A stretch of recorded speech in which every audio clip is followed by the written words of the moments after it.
practice.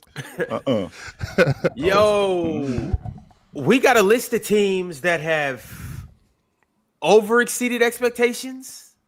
And I gotta ask you guys, are these teams actually good? Like, are they legit contenders or are they just cons? We about to get into all of this, and we about to get down to the bottom of which teams are really serious this year and which teams are just off to a fluky start, if you will. Fellas, what's going on? I got Chill with me. I got Big Ox with me. I got Swiper with me, and we're going to give y'all a real good episode today. By the way, this episode is brought to you by Splash Sports. Let's get into it, y'all. What's going on? How was everybody's weekend? Running good. Amazing. Yes, sir. Running good.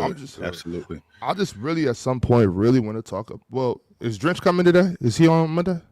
Nah, he's not gonna be here today. Okay, well, I really want him to. I really want to catch up with him and talk about Jaime Jaquez and Jake LaRavia. So we definitely got to discuss that. I just got to get with my man to talk about Jake LaRavia and Jaime Jaquez. But other than that, though, I'm just here enjoying life. What up, Swiper? What up? Swipe. What up, brother? What's up, y'all? What's going on, man? Ron, just living life, feeling it, digging it. That's about it. Okay. Well, I got 6 teams for you guys, and we're going to talk about these 6 teams and whether they really are what their records look like so far. So the first team, they just took their first loss yesterday. The Chicago Bulls, they lost to the Knicks. However, they beat the Knicks just 2 days prior to that, and as of right now, they're sitting at 5-1. How are we feeling about the Chicago Bulls? I know nobody, not even the residents in Chicago, maybe not even the owners of the Bulls, thought that they were going to get off to a start this hot and look this good and potentially go 6-0. Fellas, how are we feeling about Chicago right now? I'm feeling good about them, to be honest with you, Ron, particularly at their point guard spot. I love what they got going on with Josh Giddey. They leading the league in assists. That's largely due to Josh Giddey being the playmaker that he is, getting downhill, attracting the defense the way he's attracting the defense. I love that about him. I talked to you not too long ago about how important it was in terms of a guard being able to rebound, especially if you got a behemoth down low that your big man is dealing with. And the fact that Josh Giddey gets on the glass the way he does, I mean, I think he saves them a lot of possessions. He stops a lot of possessions for them as a rebounder. This kid, Matas, has looked nothing short of fantastic. Just as a young player, I didn't realize that he was that good as a one-on-one player.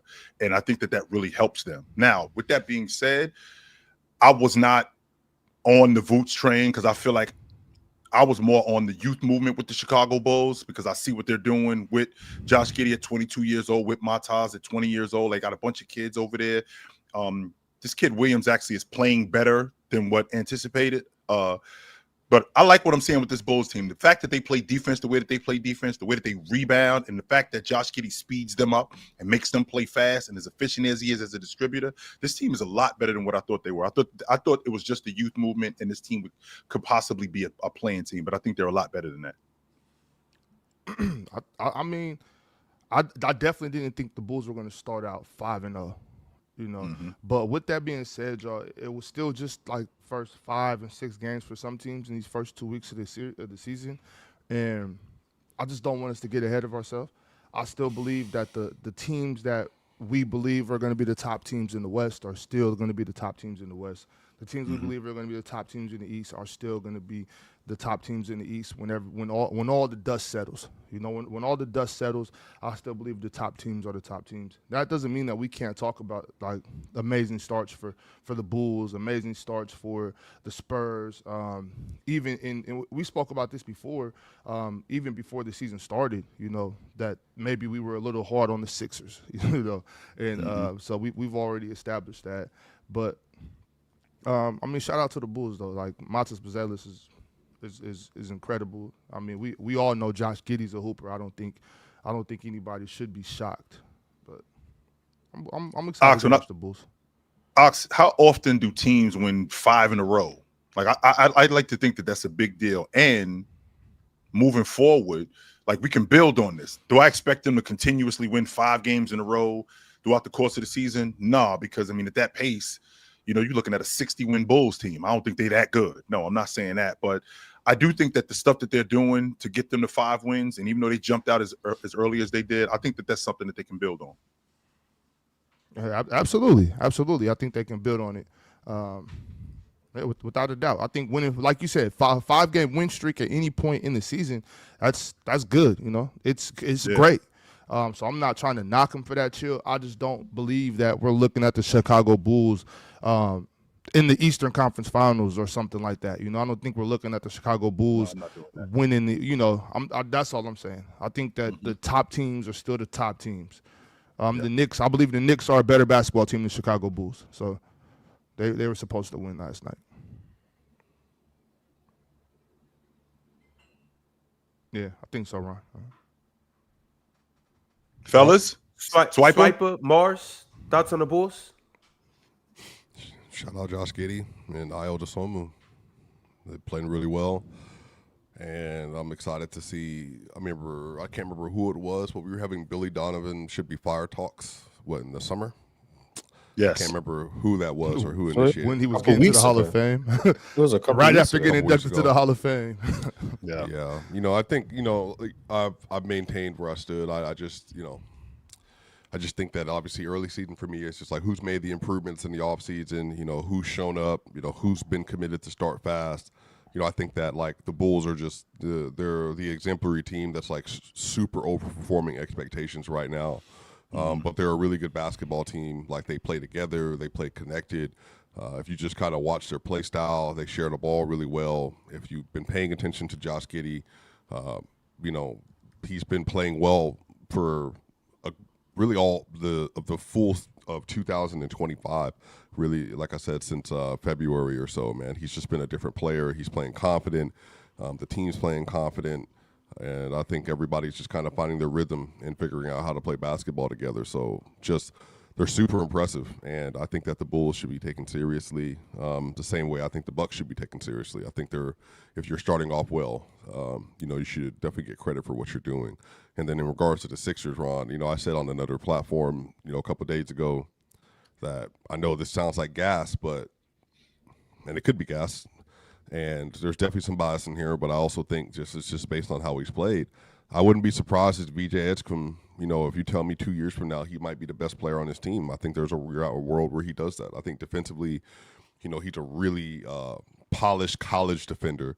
I think coming into the NBA, he's figuring out, a lot of nuances. The same thing we got an argument with the other day about ghost screens and, all that stuff. That all takes time to figure out. I think learning the X's and O's of where you need to be on the court at all time, that stuff will come. But, dude, man. How many years did he play at Baylor, Swiper? What did he come out? That was a junior? He only played the one season there? That's it? Yeah, one. VJ was a freshman. Yeah. So, okay. Yeah, VJ was a freshman. And then, so when Sohan came out, I think Sohan was a junior. And I think Butler was there for 4 years. And then you had Davion. Davion was there for a few years before that. So that's also the thing about VJ too, man. VJ came in as a high recruit, but also VJ, he is not the typical Baylor, stay there and kind of grow for a little bit. He came out and he was just ready. I got to take care of my family. And so now watching him do what he's doing, man, even in the game versus the game they played on Friday, they played the Celtics when JB had a really good game, yeah, he's just super confident, man. And I love how the team's already really embraced him. They ran that double team on Embiid down in the low post. Embiid made the pass out with his left hand, mind you. And then BJ hit the three over the top. That's just not stuff you find from rookies, man. And even with, Cooper Flag, Cooper Flag, granted, is trying a new position. So therefore, he's going to look a lot more raw.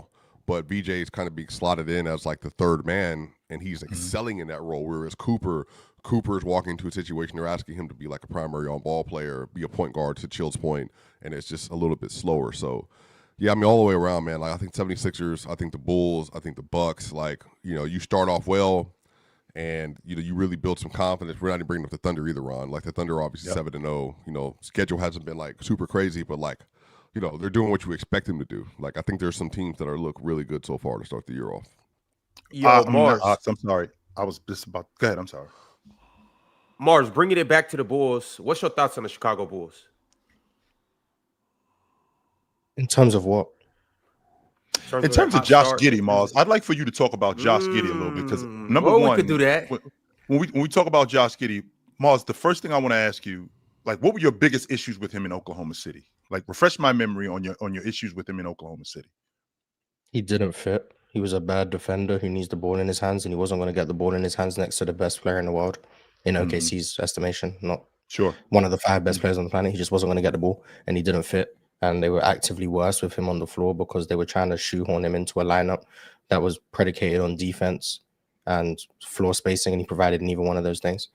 And then they replaced him with Alex Caruso, who provided both of those things, especially the defense at an elite level.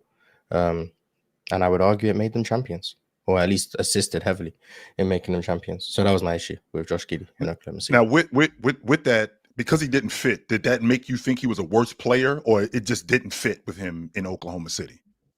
Worse player than what?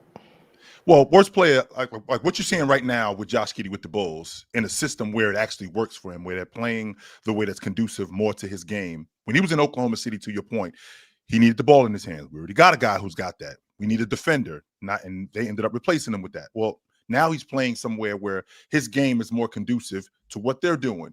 Did that make him, in your estimation, when he was in Oklahoma City, seem to be more of a worse player than what he is now? Well, he was worse than he is now. He's improved since he's got to Chicago. He shoots the ball way better. He's more decisive on his drives. His handles got tighter. He's just a better player than he was in Chicago. Than he was in OKC. Now, the foundations of who he is pushing the tempo, getting the ball off the glass, being a really good passer. All of those things were in OKC. I think I called him one of the best passers in the league when he was in OKC. You did. So those things are still there. The foundations were there. But he's also just improved immensely, and I think he deserves a lot of credit for that.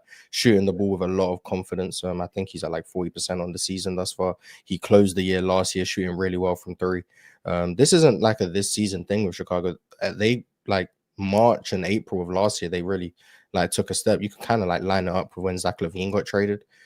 From that moment on, they kind of pushed on and became like a really good team, playing up tempo, the ball in Josh Giddey's hands. Kobe White also ascending, which is what makes what they're doing right now more impressive because they haven't had Kobe White. Patrick Williams has looked really good, but like on the Josh Giddey perspective, it's a mix of he's improved a lot and his skill set is being maximized in Chicago. And you get both of those things in conjunction, and you get the Josh Giddey that looks like a really good player, but he's always been able to rebound the ball. He was doing that in OKC. He's always been able to pass the ball. He was doing that in OKC. He's always been comfortable trying to get downhill. He's just now got better at it. So, like, I want to give Josh Giddey credit for his improvement, but I'm also not, like, I'm seeing people retroactively say, like, the Thunder shouldn't have traded him or the Bulls won the trade or whatever the case may be. Like, this probably just going to be a win-win trade. Like, if the Bulls get someone in Josh Giddey who can be their franchise point guard, and the Thunder get a championship, there you go. Win-win trade. Not everyone has to lose. And I think that's probably what this is setting up to be. I just want to see this team when Kobe White's back. I want to see how he fits into things because that's another bad defender you kind of got to fit in. But everything else, I've loved Masas Buzelis this season. I've really liked what Trey Jones has brought. Patrick Williams is someone who I thought his career was on the outskirts of being over, but he's looked really good to start the year. They've just got good minutes from pretty much everyone. And that's rare for a team as young as the Bulls are. Well, they're not like young, but like they're not majorly experienced. There's a youth movement over there, sure. Yeah. So do I think this is sustainable? No, I don't think they're going to be a top. Where are they in the East right now? Number 1? 2. Joint first. Well, 2. tied for number 1. Yeah, I don't think that's sustainable, but do I think that they can still be in the play-in? Yes. Do I think that they can be a solid team, a tough team to beat on any given night? Yes. But I don't think they're this good. Which I don't. Fox, that's where my issue was. Fellas, before I ask you guys whether this team is a con or a contender, I do just want to throw this out there. They have 7 people that are shooting 40% from the 3-point line, and it's not arguably their best shooter, Kevin Huerter. He's not even in that group. So you got Josh Giddey shooting 40%. Matas Buzelis shooting 41%. I've been a shooter in 2 years, but okay. Patrick Williams shooting 44%. Try 3, Mars. Ayo shooting 47%. Dallin Terry shooting 50%.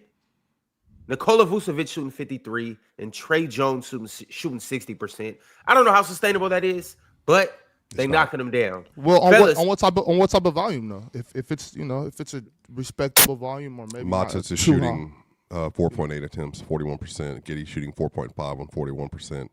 Vooch is shooting 4.3 attempts and shooting 53.8. Kevin Huerter is shooting 4.3, 30%. Ayo Dosunmu is shooting 4.2, 47.6%. Patrick Williams 4.2, 44%. So based on these numbers, and based on the way NBA is typically work, that is a gross, gross overshooting.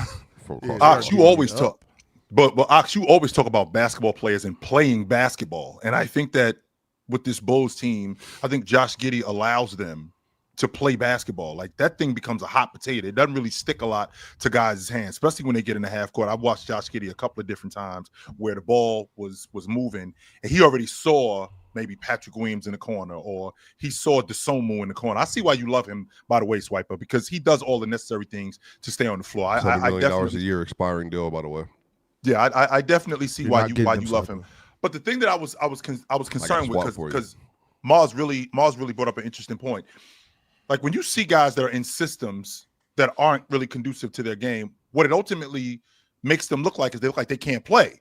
And I think that's what was happening with Josh Giddey. Josh Giddey was starting to look like a guy who was a bust. Josh Giddey was starting to look like a guy who maybe his game isn't conducive with the NBA, when in reality, just that system didn't fit. I mean, I knew that they had their franchise point guard in Chicago when they ended up trading for him with Alex Caruso. I thought it was a win-win for both teams. And I feel like this current situation with Josh Giddey, it's a great situation for him. And I told you this before, Ox, and I'm standing on it. That $25 million that they got him on the books for, that shit gonna be outdated in a year.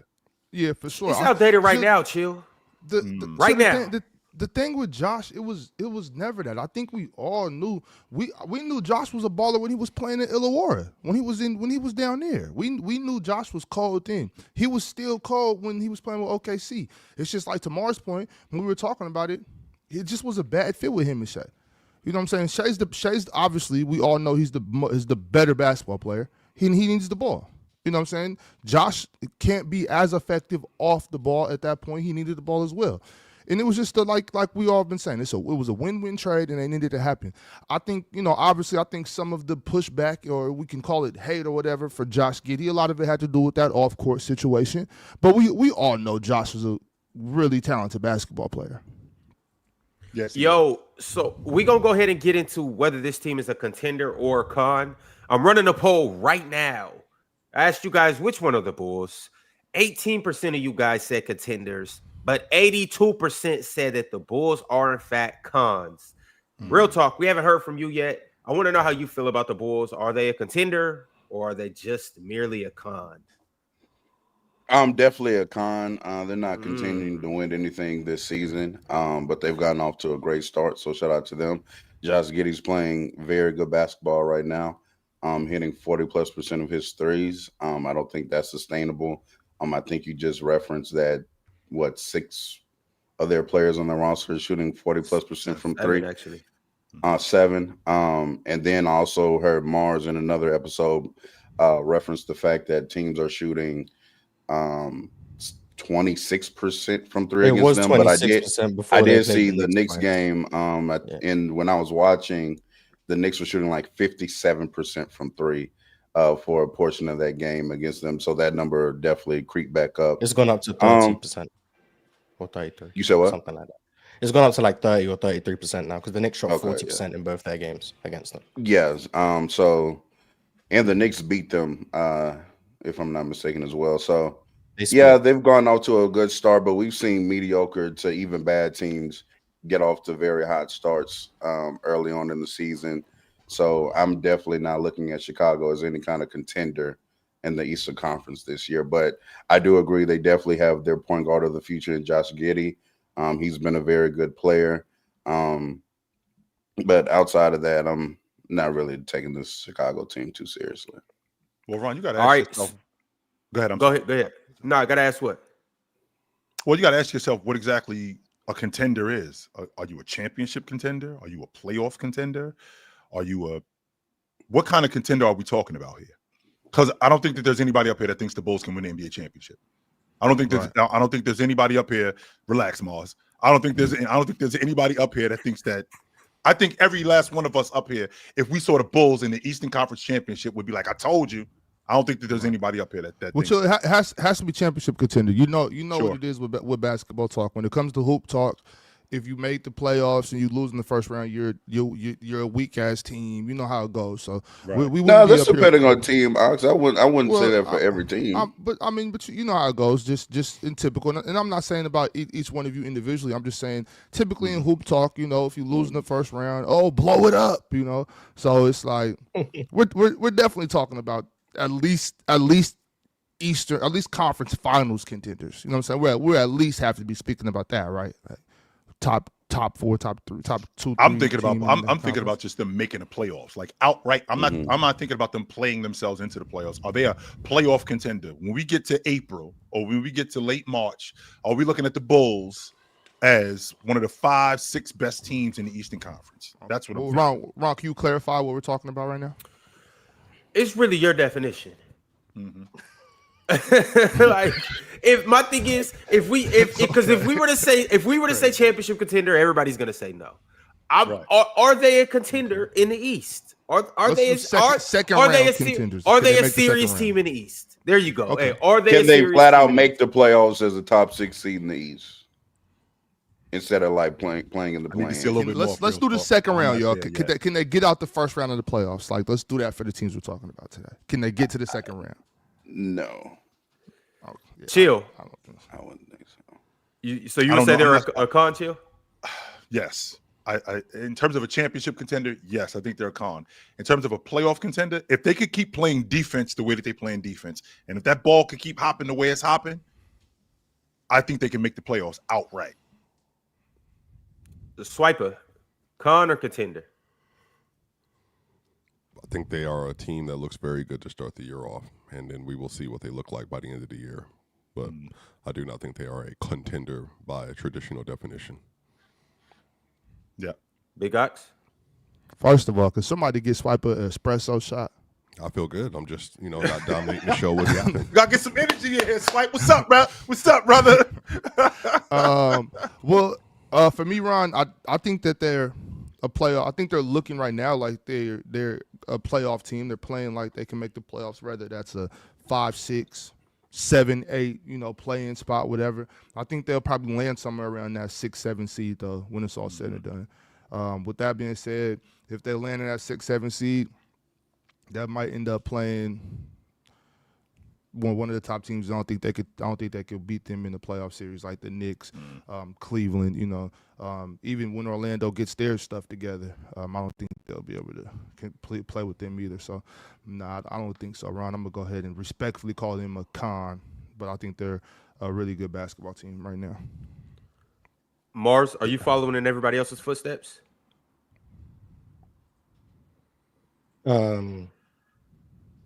I don't think they're a con. I think the way we're phrasing this is just all in or all out, and I just don't think it has to be.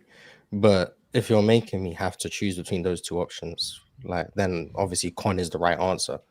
But I still don't think that's an accurate description of the Bulls. But of the two options, it is. What would you say is an accurate description?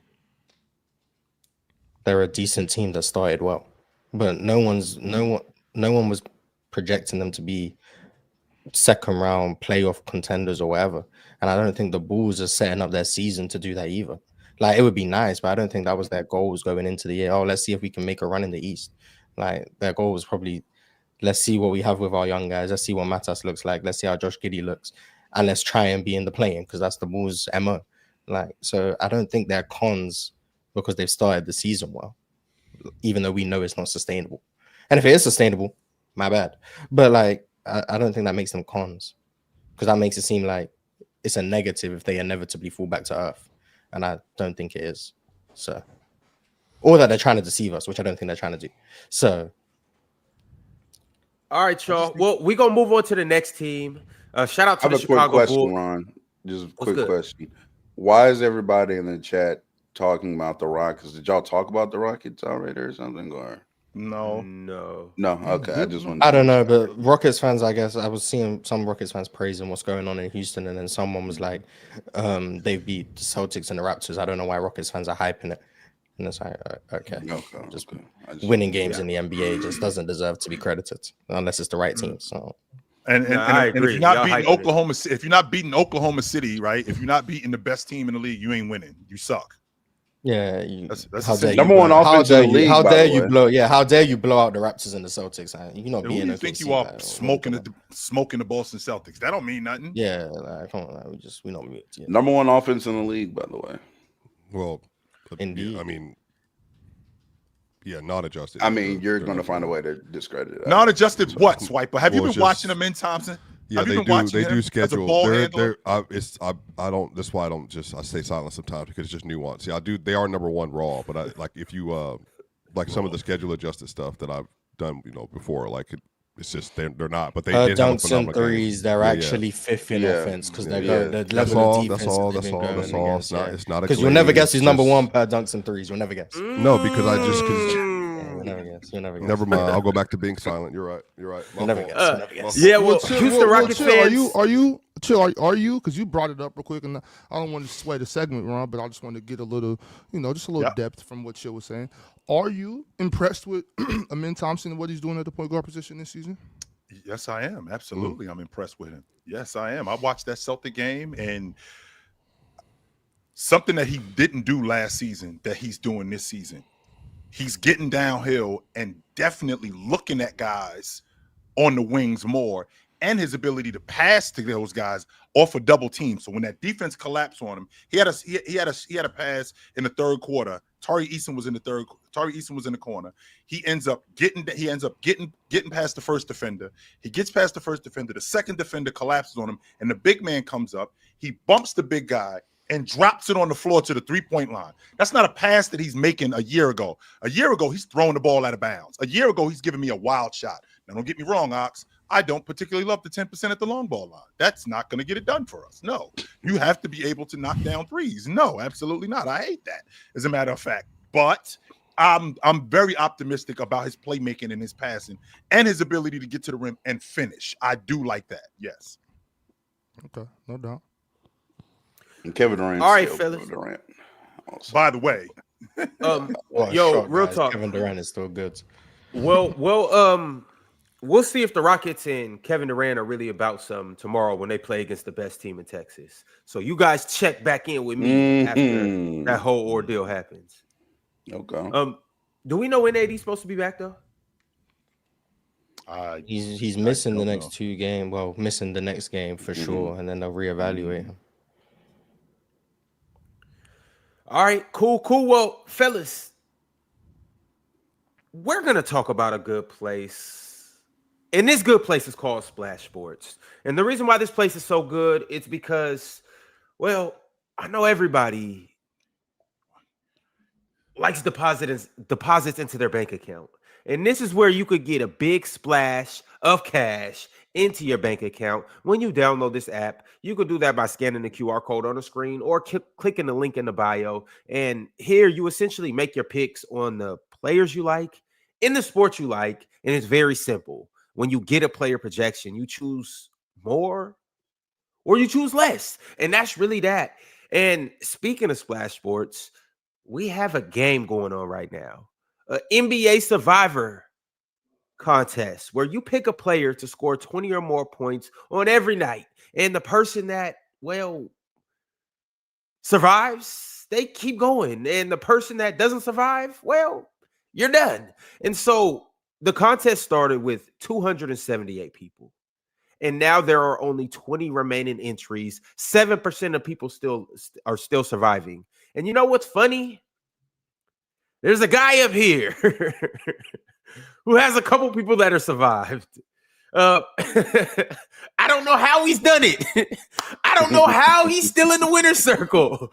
But not only does he have one person, Big Ox, how many lives do you have?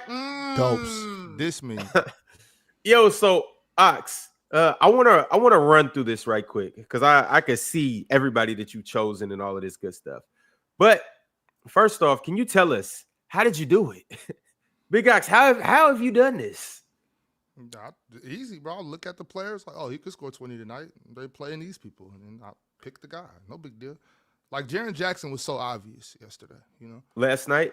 Yeah, that was I like didn't expect you to pick Jaren though. That's why when I looked at it, I was like, "What?" Yeah, well, Jaw's out, and then the next one, it's like I still on day 12. Imagine still having Luka Doncic for play. You know what I'm saying? So Hold on, you got Luka? Oh, okay. Yeah, like I still have Luka Doncic active. Like people picking Luka day 1, day 2. Like you need to save Luka, and that's what I did, man. No, it's no big deal, Ron. There's no secret formula, no secret sauce. Just picking the guy. Do you know who you're gonna pick tonight? I'm not gonna disclose that, Ron. I mean, you and everybody else don't have the same picks. But however, we'll see. They will if they heard him. They will if they heard him, though. I mean, no, chill. If they've already picked the players, they can't pick them. But Big Ox, I understand. All I'm saying is I still got Kevin Durant active, so. Okay. Well, Big Ox has 2 picks. Another person named Tweese187 has 2 picks. Another person named Rajon Rondo, but Doe spelled like Dough. Shout out Rajon Rondo. And also, I want to shout out Durag Mike for 2 reasons. One reason because he's still in this competition, but also Durag Mike is one of the remaining people that are still left in our NFL Survivor contest. Yes, the NFL Survivor contest is still going on into week 10, in large part because Durag Mike keeps getting his picks right. And in large part because another guy by the name of DK Betts is still lurking around too. Both of those guys just keep hitting on their picks. So y'all keep doing y'all thing. Maybe we'll come with another NFL Survivor. Who knows? That all is in large part depending on if DK Betts and Durag Mike can miss a pick. But you guys keep doing y'all thing. Somebody has to win that Survivor pot. And as for the NBA Survivor pot, y'all keep doing what y'all doing. Once again, there's only 20 remaining entries, so I'm excited to see who sticks around. But if you haven't downloaded Splash Sports yet, do that because we might just have another contest that's coming up here soon. All right, y'all. We're getting back to these teams and whether they're contenders or cons. The next team is obvious, you guys. The next team is the Philadelphia 76ers. We don't have to talk too much in depth about the Philadelphia 76ers because we've covered them over the past 2 weeks. But based on what you guys have seen, they're 5-1. We've seen Joel have Joel, flashes. Tyrese Maxey's been Tyrese Maxey. We spoke on VJ Edgecombe earlier. How do we feel about this team? Are they contenders or are they cons? Ox kind of outlined it earlier to even just make the second round of the playoffs. I want a really interesting point earlier. Go ahead, Ox. What's that point? No, look, I'm listening to you. What was your point? Well, Swiper, you brought up a really interesting point about VJ and how tough he is. And I marvel at stuff like that. Prime example would be the Celtic game. So Peyton Pritchard went after him early and often. Usually when rooks, get their ass kicked early, a lot of them cower. He didn't. In fact, he went right back after Peyton Pritchard. He stayed in the game. He stayed aggressive. He stayed fighting around screens. He did a great job at navigating screens. He did a great job at staying in front of Peyton Pritchard as much as he possibly could. He didn't roll over. And I think that that's a testament to what kind of player I think he can be.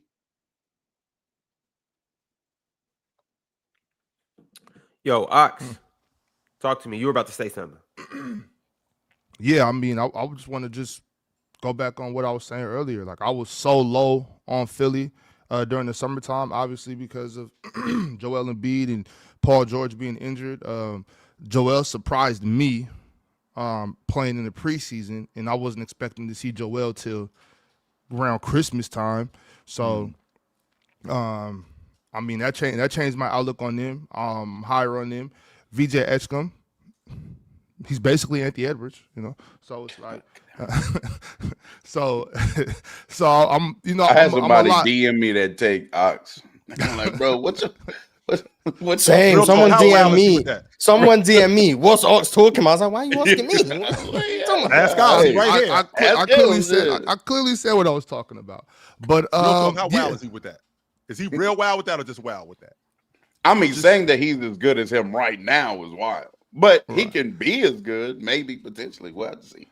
I'm just being optimistic on the young fella. I think he's going to be pretty good. Jared McCain coming back. I know a lot of people think that they can't play these three guards together, and I think that's outrageous. I think there's 48 minutes in the basketball game, so they can all play. I'm gonna go ahead and for the first time ever, I'm gonna stand behind this iteration of the 76ers, and I'm gonna say, yeah, I think they can make the second round of the playoffs. So the process has finally arrived for you. No, the process is over. The process is done. There is no process. This is not the process.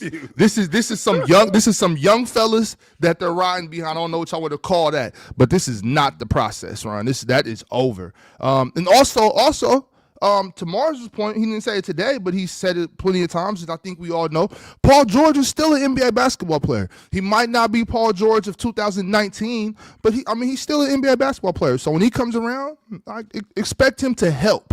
Expect him to help. So this is the YN crew, like what Triv said in the chat. This ain't the process. It's the YN crew. these some young dogs too. Y'all know how I feel about Tyrese Maxey. So. All right, Swiper, talk to me about the Philadelphia 76ers, cons or contenders? Well, in this East, given the context of the rest of the conference and the depth they have, I think there's an argument you can make that they are contenders. The same thinking about where they are. They're currently rated as early in the season, I get it, a top 6 team in terms of net rating, how they're performing overall this year. With the same metrics that was referenced earlier about the OKC offense. I think that they have a lot of different lineup variabilities they can use. I think Embiid obviously is taking a different role with the roster. And then I think having, Grimes, Edgecombe, Maxey, and McCain around Embiid is going to be important. Kelly Oubre's had a good defensive start to the year. There's definitely a route for them. If you told me they're fully healthy going into the playoffs, especially with the reduced version of Embiid and reduced as in, this is what we have to deal with. He's just never going to be the same type of player. I do think there's a world in which they could be legitimate contenders out of the Eastern Conference, if they can maintain a relative good bill of health. So, yeah, they got everything you need in this league. They got multiple ball handlers. They have a anchor in the middle of the paint, and they have wings that can play too. So, yeah, man, they definitely could be at some point. Ron, I'm sorry. Y'all dudes could be as calm as y'all possible. Joel Embiid's in the way. He is. I watched this Philly team. Joel Embiid is in the way. These dudes get in the half court. Joel Embiid, 7'1", standing at the long ball line, waiting for the ball to get swung. Move, big fella. You're in the way. This team can play a lot faster. VJ Edgecombe and Tyrese Maxey, they might be the most athletic backcourt in the league, which means that if I got these two playing, we can play way faster. Meanwhile, I got a big fella standing at the three-point line with his hands like this. In fact, not only do I have him at the three-point line standing with his hands like this, we got a one-possession game, and we got a possibility of winning this game, and we come out of a timeout, and this dude is at the three-point line shooting threes. Get Joel Embiid off the floor, yo. He's in the way. When they gave him the ball. When they gave him the ball to shoot a three to win the game. Get off the floor, yo. Chill, that's not how that happened. That's not fair. No, he's in the way. I thought Ox was going to climb through the screen. How pissed off he was. In my defense, and Joel Embiid's defense, this is crazy. In Joel Embiid's defense, chill. That he should have never had the ball. That is a Nick Nurse issue right there. In running a terrible set. I think Joel might have been standing there to kind of clear the paint, and they were supposed to get the ball. On the move, catch the ball on the move, heading towards the rim. Instead, I think was it Quentin Grimes that got the ball out there? Yeah, it was a botched play, and then Quentin was trying to do some nonsense at the top of the key. Realized he got stuck, and then at the very end of it, when he needed to get rid of the ball, Embiid just happened to be standing there. The reason why Embiid got a three, and so just for chill spreading misinformation. Grimes got the ball. He drove up the court on Peyton Pritchard. He then tried to get the ball. He tried to get the ball to Tyrese Maxey. Jaylen Brown doubled, and then with literally 0.0000000 seconds on the floor, Embiid had the ball in his hands and put the shot up and didn't even get it off in time because of a Grimes mistake. He got thrown terrible. The pill at the end of the game. You cannot argue the play call was just bad, but right. I think that's a Nick Nurse issue. It was terrible. It looked like a bad play, but maybe they did just mess it up. I don't know what the plan was, but it looked messed up. Why was he out? I don't think I Joel Embiid was definitely involved in pinch the chill, play. but not at Joel. Yeah. Why I was don't he think out? Joel was even meant to be because he was involved. just it was an That- isolation. why? I'm They- pretty the sure. play- I'm the pretty whole sure the, Joel was it's a it's decoy. the I'm same pretty thing. It's sure. the same. They had a half court timeout. The whole Yep. thing was when the clock before the clock got inbound, they had 3.5 seconds left. Their goal was Embiid stand on, but they ran multiple screens. They tried to get JB off of Maxey. But then that didn't happen. So then the third option on this play, because VJ Edgecombe was going towards the rim. That's option number 2. First option is Tyrese Maxey come off the screen. Third option is going to be Quentin Grimes. Fourth option is going to be just throwing it over to Embiid. The third option was open. I see So the fourth Kobe Kelly Oubre threw in the ball. Now, one bucket. But keep going. 3.5 seconds on the clock. He he was supposed to dribble by Peyton Pritchard and then get to the rim, but Peyton stood in his way, and then on the other side of that, Jaylen Brown looked at the clock and said he can't pass this ball. He doubled off Tyrese Maxey with a second and 0.7 left, and then he did all this, and then by the time Embiid gets the ball, there's literally 0.6 on the shot clock. So He it doesn't wasn't have enough time- about he like doesn't have enough time to get the. it wasn't Embiid. Right, Embiid I didn't do anything understand in that play. Yeah. With that, but with everything, with your iteration, with everything that you just said, Swiper, how often was Joel Embiid in that space throughout the course of the night? More often than he should have been. It's a one possession game. Not only is it a one possession game, it's a one bucket game, not a 3. We can get something quick closer to the basket. Why isn't it drawn up for Joel Embiid at the basket? I think Joel Embiid finds himself a lot more comfortable where he was. out on the ring, out on the wing. Joel Embiid don't draw up the plays, right? Yeah, wait, and chill. I do They understand ran a screen that. and roll. They ran a screen and roll at the top of the key with Joel Embiid with 25 seconds left, and that's Maxey got a free drive to the lane off of them not playing it well. Josh Minot and Derek White were double teaming Embiid. They then didn't do the switch correctly, and then he went downhill. He got the layup. The issue was the other end. So Josh Minot missed the free throw. And then they got an opportunity to get the ball back. Mm-hmm. And then they doubled. I just think it was a bad play call. Yeah, they doubled Embiid on another possession, and they got a 3 out of bad it. execution. So chill. You love be a combination of both. Bigs getting in the paint. He had an maybe. isolation. He had an isolation 103 to 108 with 55 seconds left with Xavier Tillman.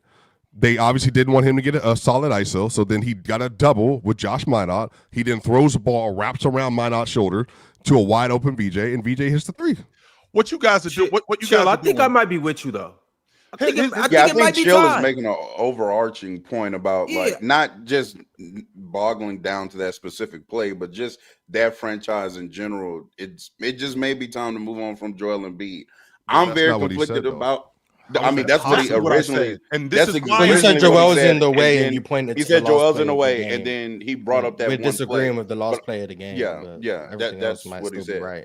Yeah. But so I think I'm in conflict with the 76ers situation because I do think they can contend this one specific year because of the context of the Eastern Conference, like Swiper brought up earlier.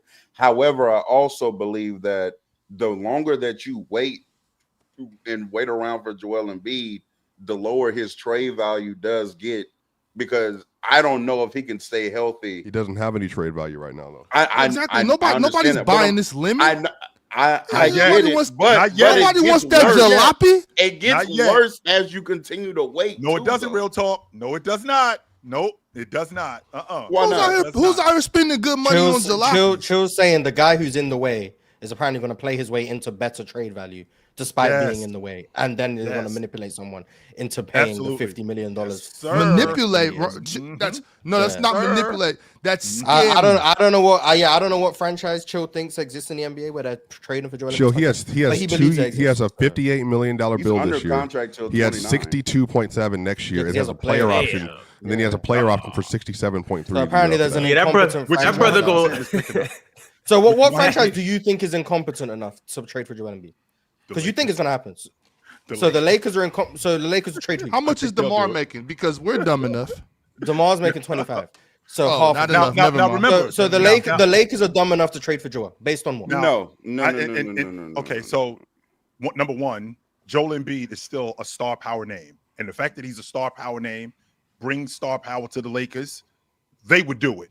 Knowing how the Lakers are, I think that they would do something like that. But to your point, when have they ever done that? Bringing in players that are Bringing in one of the star-powered worst name. contracts in the sport. Russell Westbrook, is that the only example? Yes, Russell Westbrook. They have done that. And you think they'll do it again? And Russ wasn't injury to be honest. prone To at be this honest, time. Yeah, with you, Russ if they- wasn't injury prone. Yeah, Well, but- Embiid's But still if way they- better. but if they Embiid's think- still way better than remember that too, version of Moss. Russ.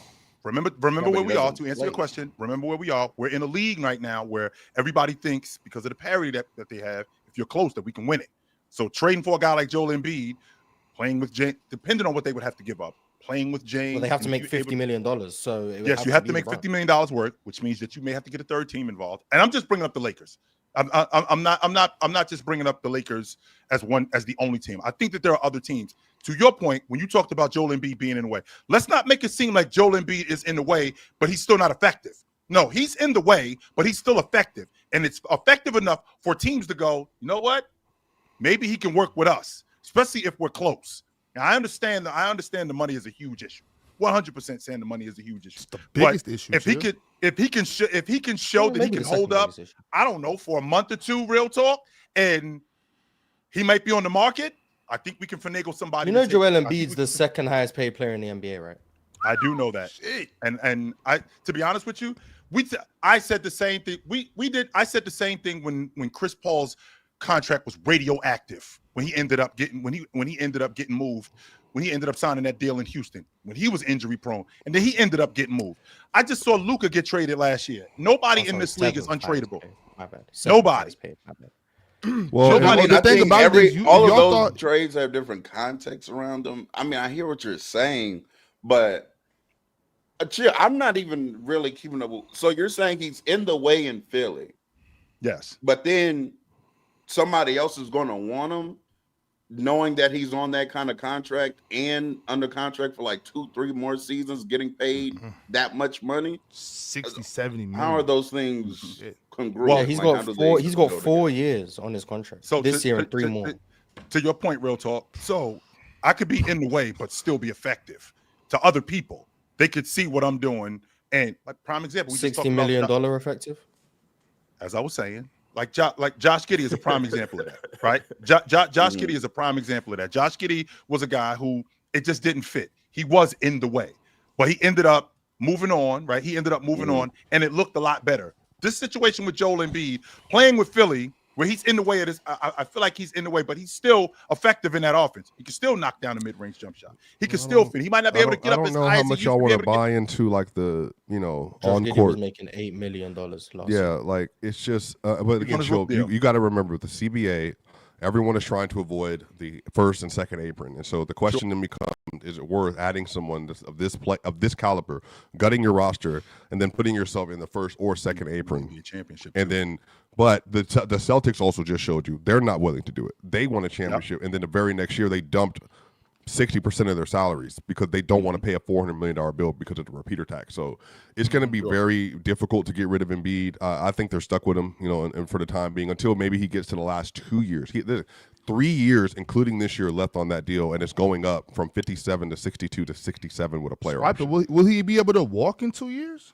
I mean, I hope so. I mean, yeah, Yeah, like, it's not obviously, even, I it's hope not even so like you're too. getting a guaranteed Embiid is going to play for the next 3 years.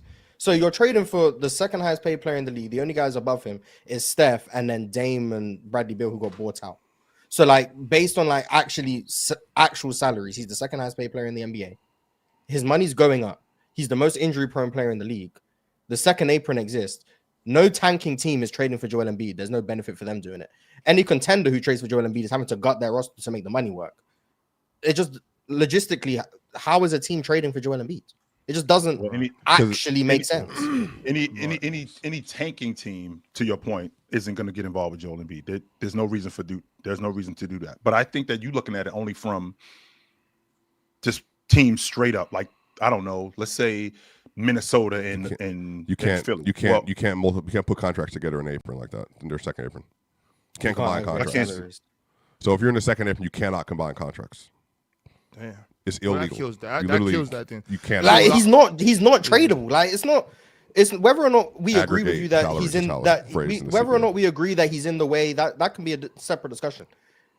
He's as close to untradeable as untradeable exists. Because Now of the I can't say contract. no one's untradeable because as far as I'm concerned, I thought Luka Doncic was untouchable, and all of a sudden he got touched. So I'm not saying he is untradeable. But if there's a line right, like a smidgen below untradeable, that's where Joel Embiid exists. And if he gets traded, fair play, chill. You got it. Right. I think it's highly improbable that Joel Embiid gets traded. Mars, speaking about getting touched, like we were concerned about Nico's safety. If Rob Pelinka does something like that, chill, he will be dropped off in the Mojave Desert. Maybe Nico trades AD for Embiid. Well, you guys, you know what's gonna happen when Philly inevitably calls teams and tries to get this trade off? The teams that they call are just gonna put on their RAYCON Everyday Earbud Classics and activate the noise cancellation so they don't hear anything that Philly's talking about when it comes to trading Joel Embiid. You guys see it on the screen. You guys see the guys on the screen. You guys see the earbuds on the screen. This is what we do. We get on the panel and we use our RAYCON Everyday Earbuds so we can hear each other's takes ever so clearly. Now, here's the thing about the RAYCON Everyday Earbuds. They are the best go-to gift for the holidays as of right now. They sound great.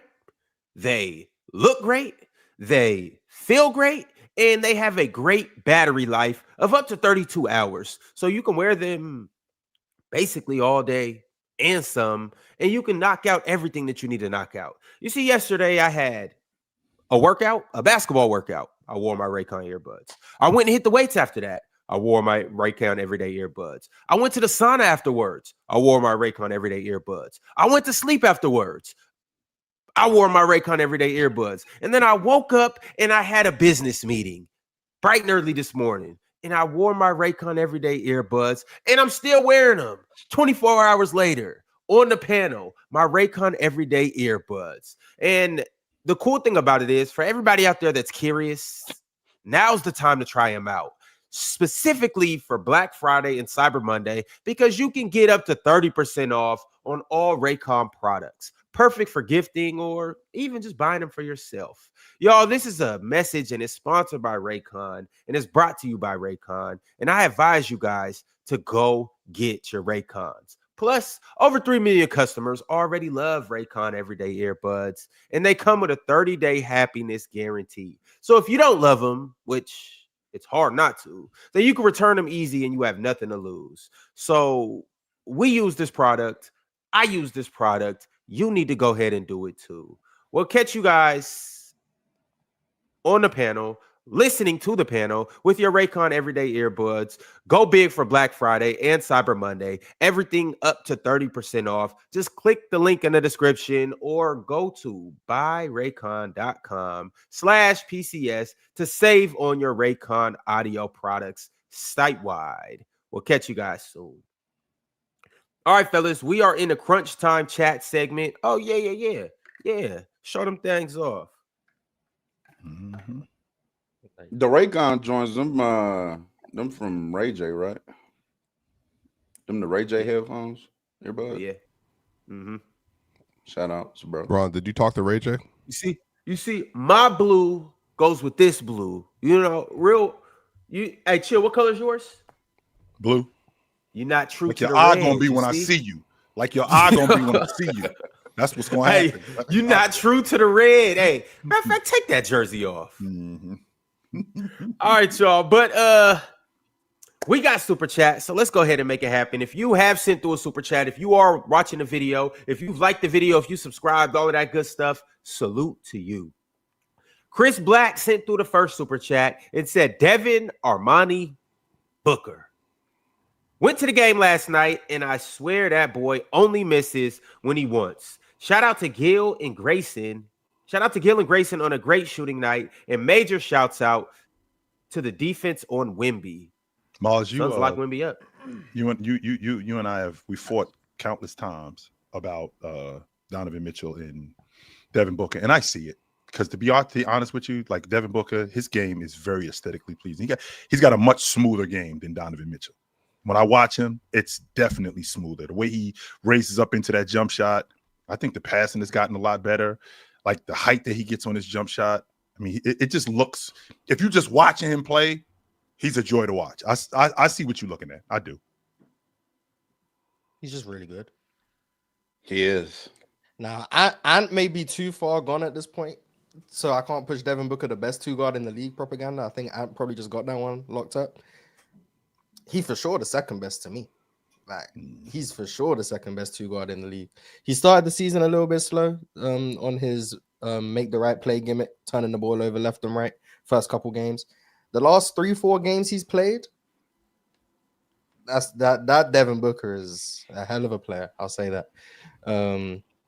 Now the Suns' game plan defensively on Wemby was also very, very good. The anyone but Wemby defense, very effective. And I'm intrigued to see how the Suns look when they're fully healthy. Dylan Brooks, Jalen Green. See if we can get any minutes for Rasheed Fleming, get Nigel Hayes-Davis out the rotation. Like the Suns are intriguing. I'm not saying they're going to be a good team, but the Suns are intriguing. I'm watching Devin Booker is definitely a good watch. I'll say that. Definitely a good watch. It's real talk. It's like being married, and I love my wife, and I ain't leaving my wife, but I see why you married her. I see it. Facts. But you got to stay loyal to the soil. But yeah, I love my wife. You definitely don't have to do that. You can definitely look. You know what I'm saying? Yeah, I see why you married her. I see it. Yeah, she's dope, no doubt. Mm-hmm. Yeah, D-Book nice. I do want to talk about that second half of that power chat a little bit though, or super chat, and Mars spoke on it a little bit. The Suns did do a phenomenal job on Wemby. Wemby has to be better playing out of double teams for sure. And also still saw the fact that you can get away with guarding him with a bigger wing. Shout out to Ryan Dunn. He was phenomenal last night. Pushing him off of his spots, being very physical with him before the ball arrives. Also, very active hands, cause a lot of turnovers. So I think Wemby still has some stuff to clean up on the offensive end. Now, he's still the best defensive player in the league, hands down. But last night did show like there's still some strides that Wemby can make. And there was a reminder that he's 21. You know, we may have jumped the gun a little bit on the Wemby talk, but he's still 21. Still, I think it's a reminder.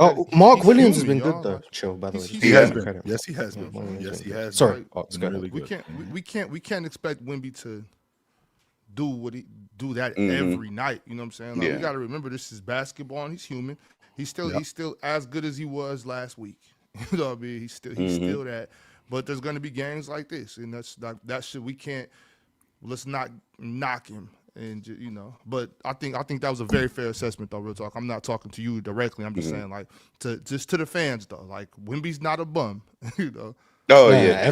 Every bad game means you're overrated. Like, right. No. I told you Wemby wasn't that good. Yeah, you were never that good. Like, yeah, relax, yo. Because when he goes for 40 and 22 and 7 blocks, he's the best player in the league. So let's see if we can find a common ground here, guys. I was seeing that all this morning before the show, all last night. Oh, Wemby, I told y'all, or this and that. Wemby sucks. Like, calm down, bro. Calm down. Y'all, speaking of which. Real quick. That's what I was saying before. He's to the point where you have to hit him early, guard him before he gets the ball, and pray. You know, it's to that point. And so Ryan Dunn, you got to guard him early, make it hard for him to catch the ball, and you have to hit him early. I'm talking about right here, right up under the ribs, constantly. Do you guys have a player in the league that you watch and you go, man, if he was on how much better would he be? How much better would they be? Because the more I watch Ryan Dunn, I'm like, yo, what would Ryan Great Dunn player. Milwaukee Bucks dropped the ball on this. I can't believe they passed on him.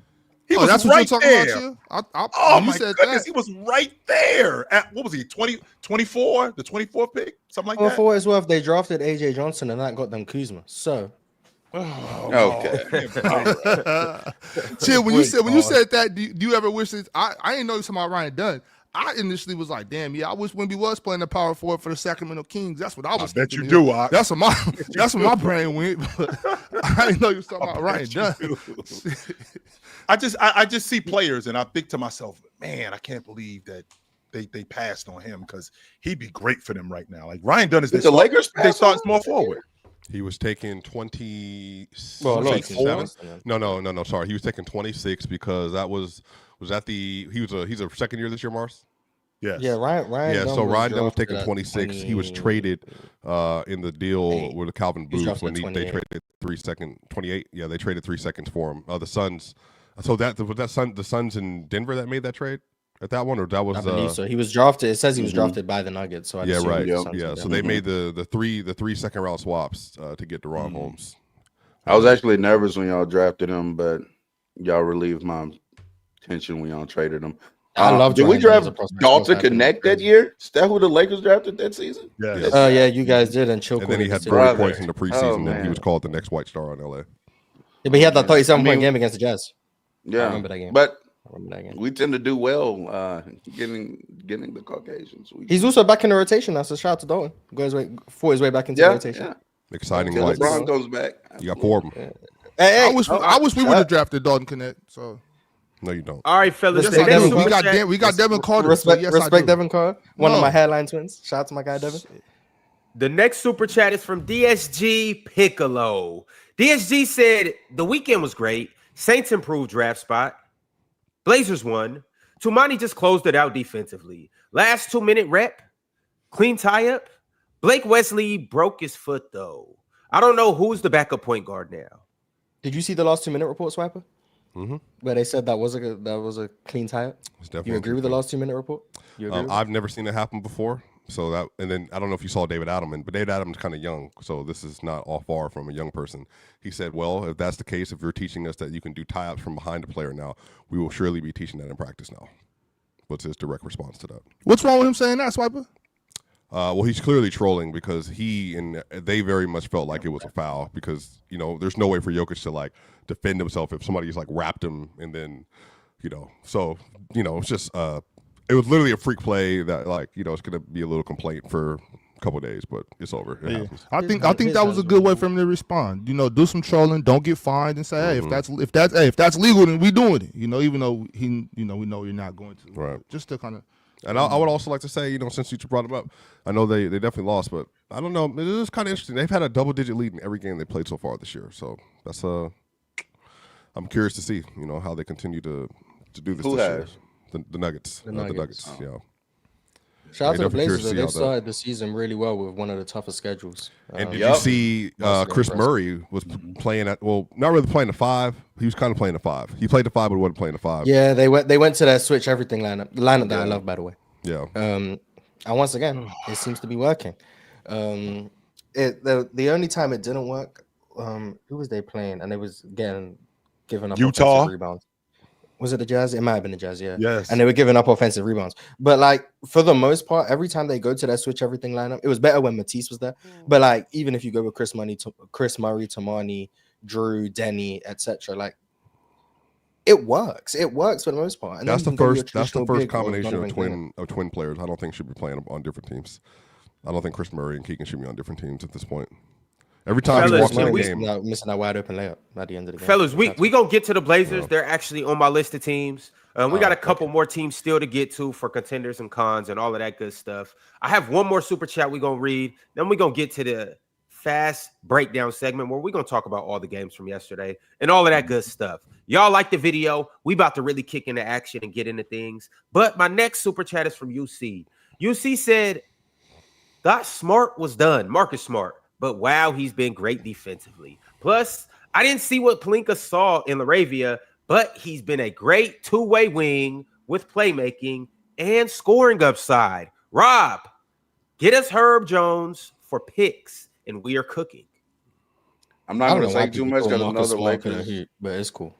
Yeah, I know the Lakers are on the list as well, Ron. But Marcus Smart has been a godsend. I'm not going to lie. I think he has the best like plus minus on the team or whatever this season so far. Very good passer as well. Kind of forgot about that in his Too much how game. people said that. And Yeah. apparently it was being pushed back on. Oh my God. No. Marcus Smart is good. When he's not taking ill-advised shots, very good basketball player.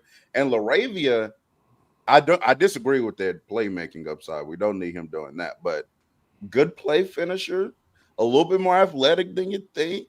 Can move around the court a little bit. Yeah, sneaky athlete. Yeah, sneaky athlete. You know, dunked on a nigga yesterday. I'm like, hey man, look at Laravia, man.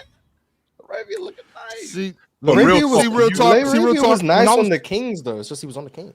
He was nice on the Kings. He was nice with Memphis. Real talk. This is what I was saying all summer, and you didn't want to be a fan of your team. You were, oh, what's his gimmick, Ox? What are you playing at, Ox? No, I like Jake Laravia, and I've always liked Marcus Smart. I don't care if Marcus Smart is 32, so guards at 32, they always go downhill, so he can't possibly help this basketball team. I don't know. I know I heard that somewhere. But, man, shout out Marcus Smart getting some respect. And Jake Laravia. Facts. Who would have thought Marcus Smart can be impactful without shooting the three really well? Crazy. Who would have thought? Who would have thought Marcus Smart could still play a little bit of defense? Yeah, who would have thought? Down last night, though. It's not like he wasn't playing defense in Memphis. I'm Washington, but it's cool. It's cool. Shout out to Marcus Smart. Oh, shout out to Jackson Hayes as well. Yeah, he made a three. Shout out to Jackson Hayes. Shout out to Jackson Hayes. Definitely didn't expect that. Don't shout that out because then he's gonna get comfortable and think he can do that. No, let him keep trying to do that. But yeah, this Lakers offense is nice. The Lakers defense is a bit, but the Lakers offense is nice. We'll get there. We'll get there when our best defender I'm comes back. intrigued. All right, y'all. Well, we're going to move into the fast breakdown and talk about all the games from yesterday. The first game that we're going to kick it off with. The first game we're going to kick it off with is OKC at home versus the Pelicans. OKC did what they've been doing all season, and they remain undefeated with the win by a score of 137-106. OKC had 8 players. I repeat, 8 players that scored in double figures, including, another day in the office with Shea. Just a light 30, 8 for 14 from the field, 13 for 13 from the free throw line. Just a light 30 from Shea. Isaiah Hartenstein had a double-double, 14 points, 14 rebounds. And that was pretty much that. OKC just beat these dudes as a unit. On the other end, Zion had 20 points, 9 rebounds, 6 assists. Trey Murphy also had 19 points. And that was pretty much that in that game. Does anybody want to speak into this game? No. Just Pelicans. That's all I know. Boxed up Jordan Poole ass. I was watching that game early, and they boxed Jordan Poole ass up like a Christmas gift. Boxed his ass right up. Yes, they did. I don't care about none of these other dudes. You ain't doing nothing tonight. Absolutely. They made sure that he was not a part of anything that they was trying to do. Anytime he tried to get off something quick, nope, they were right there. Anytime they was trying to get out and run, they found him in transition. Boxed his ass up yesterday afternoon. Could it be possible that OKC is like pretty good? But that's like yesterday they played with a lineup that not many people would hype up as a crazy good team. Like it was Shea, Aaron Wiggins, Kaysen, Isaiah Hartenstein, and Jalen Williams, and they just blitzed the Pelicans, who suck. But like no J-Dub, no Chet, no Caruso in the starting lineup. He played, but no Caruso in the starting lineup. Like, and they're still just dominating a bad team, but they haven't lost the game. And I don't know, they're just really good. But the Pelicans also just stink. I'm just upset, Chill, because I was gonna take the more on Isaiah Hartenstein points and rebounds on Splash Sports yesterday, but I got a little fidgety at the end and said, "Nah, let me take that out." And I took Evan Mobley to go more on his points, and he sold me. So thank you, Evan Mobley. When I said Evan Mobley started the season trash, I was wrong, by the way. Cool. Yeah, the Pelicans stink. It's bad. I don't know what to say. It's bad. And it's not even like I'm be like, oh yeah, commit to the tank. They don't even have that pick. So like I don't know what's going on. But they better hope Derek Queen turns into a star. Yeah, suck. Well, Oklahoma City is undefeated at 7-0, and the Pelicans are defeated at 0-6. And speaking of defeated, as we move on to our next game, it is the 5-1 Philadelphia 76ers versus the defeated Brooklyn Nets. They are 0-6. Brooklyn, what's going on right now? But in this game, here's what happened. The Sixers won 129-105. The game was in Brooklyn, and Kelly Oubre, of all people, Kelly Oubre got busy yesterday, shot 21 shots, went 12 of 21, shot 3 for 9 from 3, too. Shout out Kelly Oubre. He has been very good for that team. We spoke on him a little bit, but we didn't hype up Kelly as much as we potentially should have. He's been amazing. Also, speaking of their backcourt, no Joel Embiid, too, by the way. But speaking of their backcourt, Tyrese Maxey, 26 points, 7 assists, 6 rebounds. He continues on the tear that he's been on to start the season. And VJ Edgecombe, 16 points, Trendon Watford off the bench, 16 points as well. For the Nets, 29 points from Cam Thomas, one of their best bucket getters, 4 for 7 from 3. He got busy yesterday. Michael Porter Jr., 17 points and 17 rebounds for Michael Porter Jr., 17 and 17. Damn. Shout out MPJ. Oh, yeah, boy.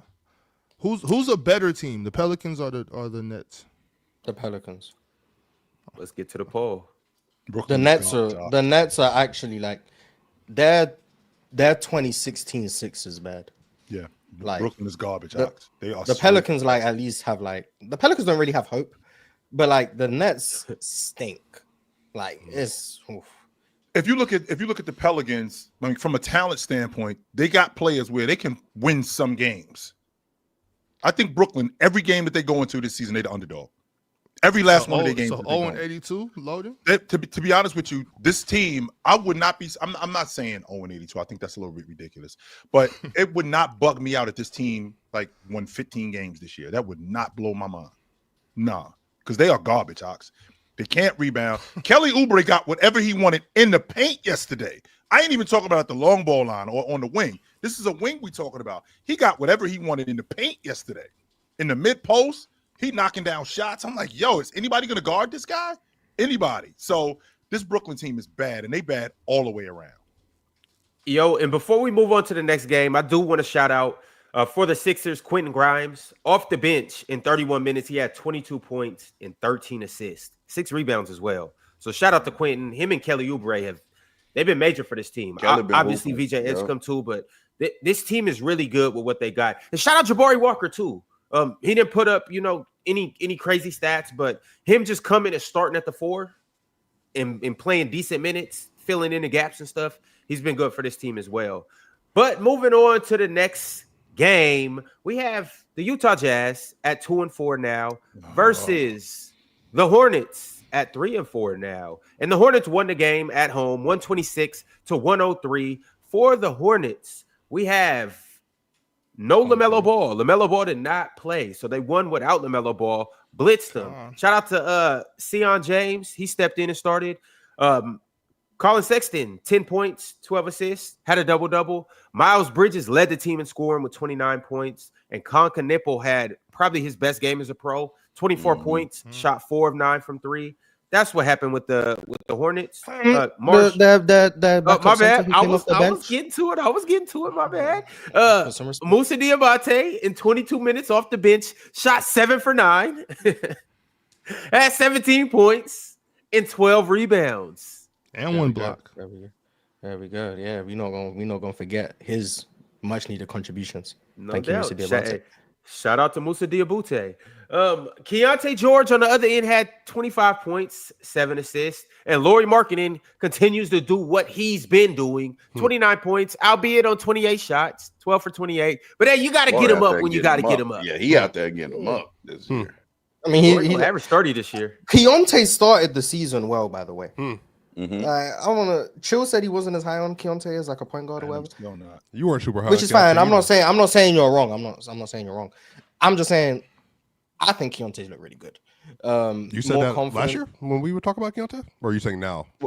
Now, last year I don't think Keontae looked good. This year I think he's looked a lot more poised. I still have issues with his actual like all around scoring ability and his shot selection, but I do think he's been more in control as a decision maker, as a playmaker. But I still, to Chill's point, I don't know if he's a point guard. Like, so I don't know his fit, but he's been pretty good for them. So it's like I don't know where I fall on the Keontae George like scale of things, but I think it would be nice if they had Isaiah Collier back. And also Ace Bailey hasn't looked very good. He was dealing with an illness, but in the limited time he's been out there, he just doesn't look that comfortable as a scorer. In fact, I'd argue like his passing playmaking has probably been the most impressive thing he's done while he's been out there, which is definitely interesting considering like what he was as a prospect. But yeah, the Jazz, as expected, not the greatest team, but definitely a fun watch. I definitely enjoy watching Jazz games, which is cool. Really good rebounding team as well. I don't know where they rank in terms of like offensive rebounds, but it feels like they're really high. So you know what shout else to the they do Jazz. too, Moss, to be a bad team. You know what else they do? They actually take care of the ball pretty good too. That's kind of interesting considering how bad they are. So, Ron, have you ever watched the team and you watching this team? You're like, yo, get these dudes off my team. Because I was flipping back and forth between Oklahoma City yesterday and the Jazz. And I'm watching this Jazz team. And Lauri Markkanen was the only guy who had anything going. They couldn't make anything from the long ball line. Not only could they not make anything from the long ball line, they did a terrible job at guarding the long ball line. I know that you're going to concede threes to guys like Bridges, right? I think you're going to concede threes to guys like him, and you're going to concede threes to guys like Terrence Mann. But what you can't concede is you can't concede, in the words of my man Ox, a buffet at the rim where the line just opens up and whatever you want, you can get there. Well, that's largely due to Walker Kessler not being on the floor and them not having any rim protection because Nurkic didn't give them anything at the rim yesterday. On top of that, this dude doesn't rebound. That makes it even worse. So I think they were, if when I was flipping back and forth between those two games, I think that Utah was 1 for 13 at one point at the long ball line. Yeah, something like 1 for 13 at the long ball line. But they were doing a really good job at taking care of the basketball. The ball was moving, but guys couldn't score. Like Walter Clayton would get to the rim a couple of times. He couldn't score it. Not only could he not score it, same thing with George. He'd get to the rim a couple of times. He couldn't score it. Meanwhile, Charlotte could get whatever they want whenever they wanted. So I've made a conscious effort this season. I'm watching more Jazz games. I'm watching more Washington games, and I'm trying to figure out why these teams are as bad as they are. And I'm seeing it with Utah. The consistency with them is just not there. They just can't guard, but that's been a consistent thing since Will Hardy's been there. When he first got there, they were 10th in offense, Lauri Markkanen's All-NBA year, All-Star year, and they were 23rd in defense.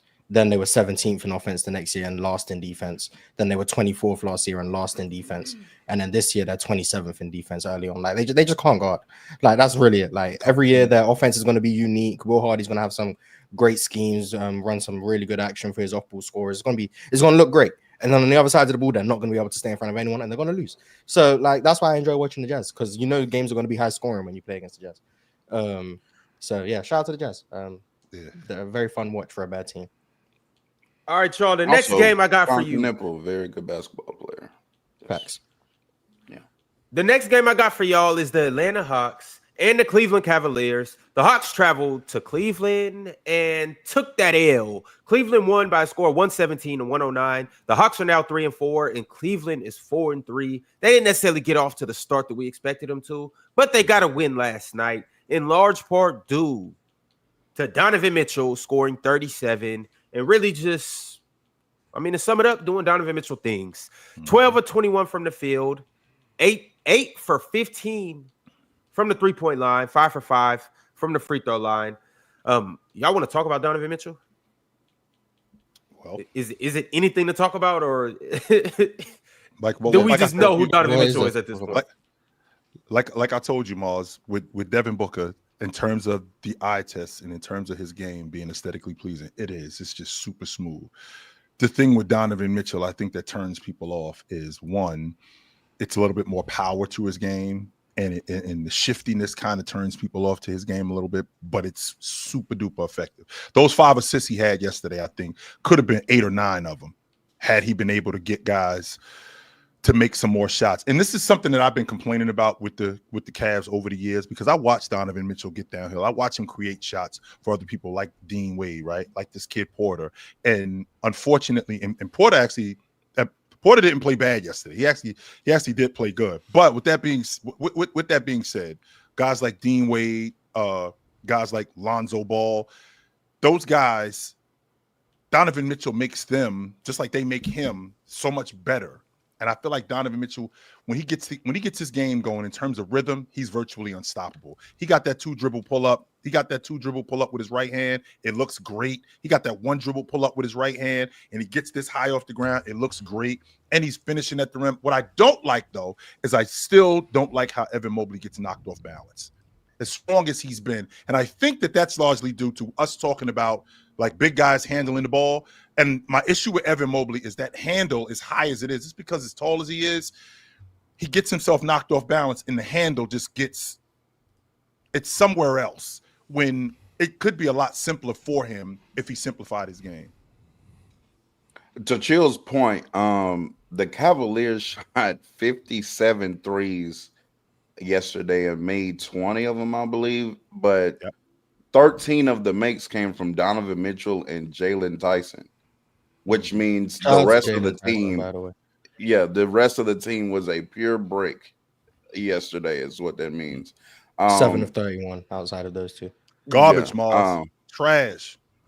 So when Chill brings up like Donovan Mitchell should have had a few more assists, I do agree. D Mitch is obviously a great player, one of the better offensive players in the league. Evan Mobley, I feel like he's getting to that Bam territory where it's like we want him to be this level of offensive player, and I don't know if he'll ever reach the level in which some of his fans want him to reach as an offensive player.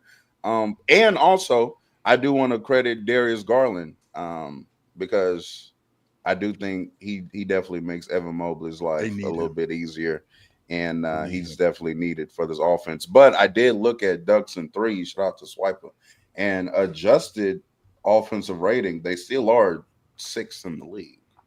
So ooh, nice. Still a very good offense without Darius. First of all, shout out to Jalen Tyson. I remember I liked him coming out of Cal last year. Now he's getting run. What I like about him is that he's not entirely dependent on people creating for him. Like he can get to something himself, which is always going to be valuable. I still think Lonzo's been providing really good minutes despite not being able to actually shoot the ball to start the season, which I think is a good sign.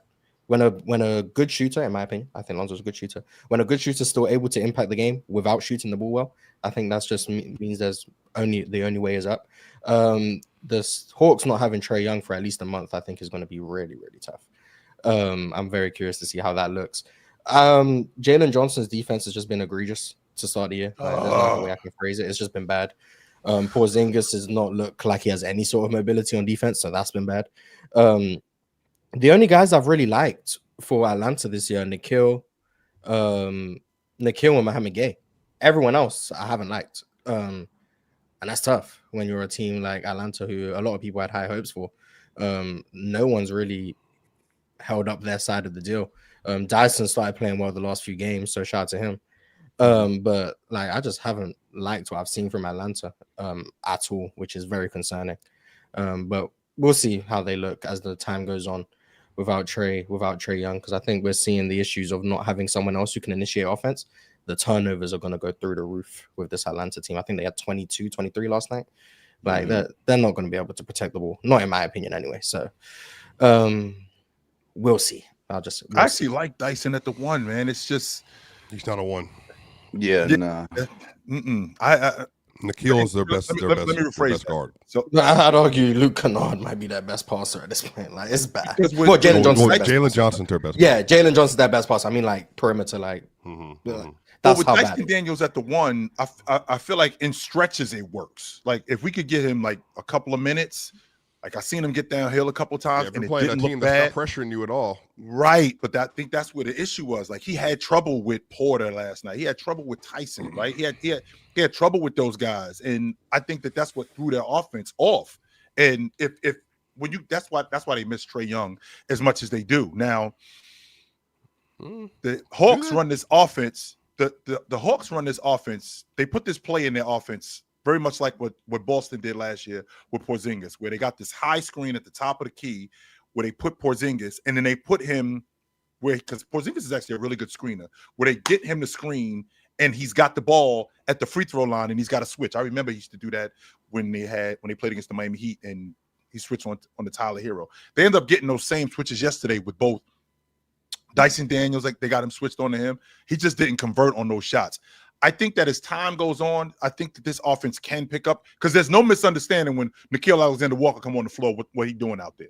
None. He is not out there to be a distributor. He is not out there to pass. He is out there to get buckets, and that's what he is trying to do. As soon as he is shooting the ball, if he gets doubled, it doesn't make a difference. He is definitely doing that, but they definitely miss Trae Young. Definitely they do. Well, does the Trae Young injury ironically get him paid? No. You don't think they'd be bad enough? Oh, because they see his value. Yeah, because they suck. No, they do. I don't know what goes on in Atlanta's front office, but I think they're gonna see his value. Like I think that's very evident, especially considering like their defense. I don't even think is going to be that good without Trae, especially with the lineups they're running. I would argue based on what I'm seeing this year, they have 3, maybe 4 good defenders, and 2 of them don't get enough minutes, especially Mo Gay. So like you're relying on Nikhil, Dyson, Big O, and then Mo Gay, who's playing like 12 minutes. It's like you can't guards. Porzingis can't move. Jalen Johnson is egregious on defense for whatever reason. Ricochet has not taken a year 2 leap, unfortunately. And then we got Luke Kennard getting minutes. He is, oh my god, a train wreck on defense. We've got Vic Krejci coming off the bench. A couple games ago, they were giving Keaton Wallace minutes. Like it's rough out there in Atlanta, man. Well, I think Jalen. Go ahead, Ron. Fellas, I got a few. Jalen Johnson wasn't as bad on defense last year, by the way. Just want to put that out. I don't know what happened, but go ahead. And shout out to Jalen Johnson too. He had 23 and 13 as well. But fellas, we're gonna run through these next few games. We're not gonna speak too much into them. We're just gonna talk about what happened. If you guys do have a sentence or two to say about it, feel free to chime in. But the next game that I got is the Memphis Grizzlies and the Toronto Raptors. Both teams are now 3-4, but the Raptors beat the Grizzlies by a score of 117-104. For the Grizzlies, no Ja. Cam Spencer stepped in and started for him, but it was just a rough game for the Grizzlies. Jaren Jackson Jr. had 20 points, 9 rebounds, but wasn't close to enough. On the other end, RJ Barrett had 27 points, led the Raptors in scoring. Then you had Brandon Ingram. He came with 26. Scotty Barnes, 19 and 12. And Colin Murray-Boyles started at center, had 15 points and 9 rebounds. 5 assists, 3 steals, stuffed the stat sheet. Shout out to Colin Murray-Boyles. He's been way better than Poe. Way better. So I said he has been? Lineup. Yeah, I would keep him in the starting lineup. He's been way better than Jakob Poe. Memphis offense is so much different this year than what it was last year in particular. Way different. They don't run nearly as much pick and roll as they did, and it's obviously showing. Obviously, and they missing some people too, so that doesn't help. All right, the next game I got for you guys, we spoke on this team a lot today. It was the Chicago Bulls taking their first loss to the New York Knicks, who are just 3-3 right now. So New York is off to a slow start. But they got a victory last night against a Bulls team that actually beat them the game before. For the Bulls, Josh Giddey had a triple-double, 23 points, 12 rebounds, 12 assists. Nikola Vucevic continues to play the way that he's been playing all season, getting busy. He had 17 points, 14 rebounds. For the Bulls, Isaac Okoro, Matas Buzelis, Nikola Vucevic, Trey Jones, Josh Giddey, all 5 of their starters scoring double digits. Also, Pat Williams and Jalen Smith off the bench had double figures as well. For the New York Knicks, OG Anunoby had 21 points. Karl Anthony Towns had a double-double, 20 points, 15 rebounds, 5 assists. And Jalen Brunson is still Jalen Brunson. He had 31 points, led the team in scoring, went 7-7 from the free throw line, 4 of 11 from 3. And ultimately, the Knicks came out of this with the victory. Any comments on the Knicks and Bulls game? I just think OG Anunoby is the ultimate utility guy. Like he does whatever is necessary in order for them to be competitive and win. I love that about him. Love that about you. Need a bucket, particularly a long ball. He can knock that down as a catch and shoot guy. You need to stop. He's switchable. He can slow down any one of these guys for a stretch. I mean, he's their ultimate utility guy. I see why Ox digs him as much as he does. I see it. Mikal Bridges has been amazing for them to start the year. I just want to give him credit. He's been really good to start the year. Yeah, really good. So shout out to Mikal. All right, moving on to the next game. We got the San Antonio Spurs, a team that we'll speak on in a little bit, and a team that we've already spoken on a lot. But the Phoenix Suns and Devin Booker scorching the San Antonio Spurs by a score of 130-118. We already spoke about Devin Booker and what he did in this game. But in case you didn't know, he had 28 points, 13 assists, shot 10 of 15 from the field, and made all of his threes 2 for 2, made all of his free throws 6 for 6. Shout out to D-Book. He had a good game. Also, shout out to Ryan Dunn. We mentioned him a little bit earlier. 17 points, 3 for 4 from 3. On the other end, Victor Wembanyama didn't really ball out. He only had 9 points, 9 rebounds. Still had 4 blocks, though. Was 4 of 14 from the field, and he had his worst game of the season. But for the Spurs, Stephon Castle continues to dazzle early in the season. He had 26 points on 10 of 16 from the field, 7 rebounds, 5 assists, 2 steals. Shout out to the young fella. He's balling. And Keldon Johnson off the bench had 19 points in a crazy poster dunk. Anything that you guys have to say on this game? Still The whole amazing. cast when D-Book were going at it, by the way. That was fun to watch in garbage time, but they were going at it, so that was cool. Still amazes me how often the San Antonio guards miss Wemby. Like, I still don't think they fully grasp like his catch radius yet. But you could throw also, it up I do want to. I'll go get it. Yeah, you can throw it. I'll go get it. Dylan Harper did leave the game early with an apparent like calf injury or something. So I just want to shout out. He was Dylan hooping Harper. too. He was hooping. Dylan Harper's looked really good this year. Was looking really good in that game. So just hopefully have a speedy recovery and make it back to the San Antonio Spurs. I actually said during that game after watching it, I think he should start. I think he should be their starting point guard when he comes back. All right, the Spurs are now 5-1. The Phoenix Suns are 3-4. They got a victory last night. Next, we have the 3-3 Miami Heat, who traveled to Los Angeles to play the 5-2 Lakers. And the Lakers pulled it out in the fourth quarter and survived the Miami Heat by a score of 130-120. I was in Real Talk's playback room, hate watching the whole time, but it was a good game. It was a good watch. For the Heat, Jordan, cover your ears if you're listening. Jaime Jaquez Jr. off the bench in 34 minutes had 31 points, 8 rebounds, 4 assists. He was quite frankly just hooping. Bam Adebayo had 17 and 8. That was pretty much it for Miami. I'm assuming you guys want to speak on Khalil Ware only playing 11 minutes. We'll get to that in a second. But for the Los Angeles Lakers, they had 3 players that scored 20 or more, and you guys guessed it. Austin Reeves obviously had 26, 11 assists. Luka Doncic had a 29-point triple-double. And yes, once again, you guessed it. Jake LaRavia, 25 points, 8 rebounds, 3 assists, 4 steals in 34 minutes. Jake LaRavia hooped last night. Do we want to speak anything into Jordan said on Friday after the Timberwolves game, he was like, Jake LaRavia never going to have a game like that again. And then like 2 days later, Jake LaRavia has a game like that again. So shout out to Jordan for being very wrong about Jake LaRavia to start the season. The Heat, when they're super complex offense of drive and kick doesn't work, they start running into problems, which is not surprising, especially when you don't have Norman Powell and Tyler Hero as release valves. So I am very curious to see how they look when those guys come back into the fold, because I do think that changes the dynamic of the floor and makes them a lot better of a team. But to the Khalil Ware point, I think the reason he doesn't get as many minutes as people may want is because the Heat are just way worse when he's on the court. They are. They just. And I hate to say that too, Moss. I don't think it's that difficult of an equation. Like, they are just worse when he's on the court. It's just they just are. And it's not because he's a worse player neither. So I know a lot of you guys hear that, nigga. You must, because Khalil Ware sucks. No. That's not it at all.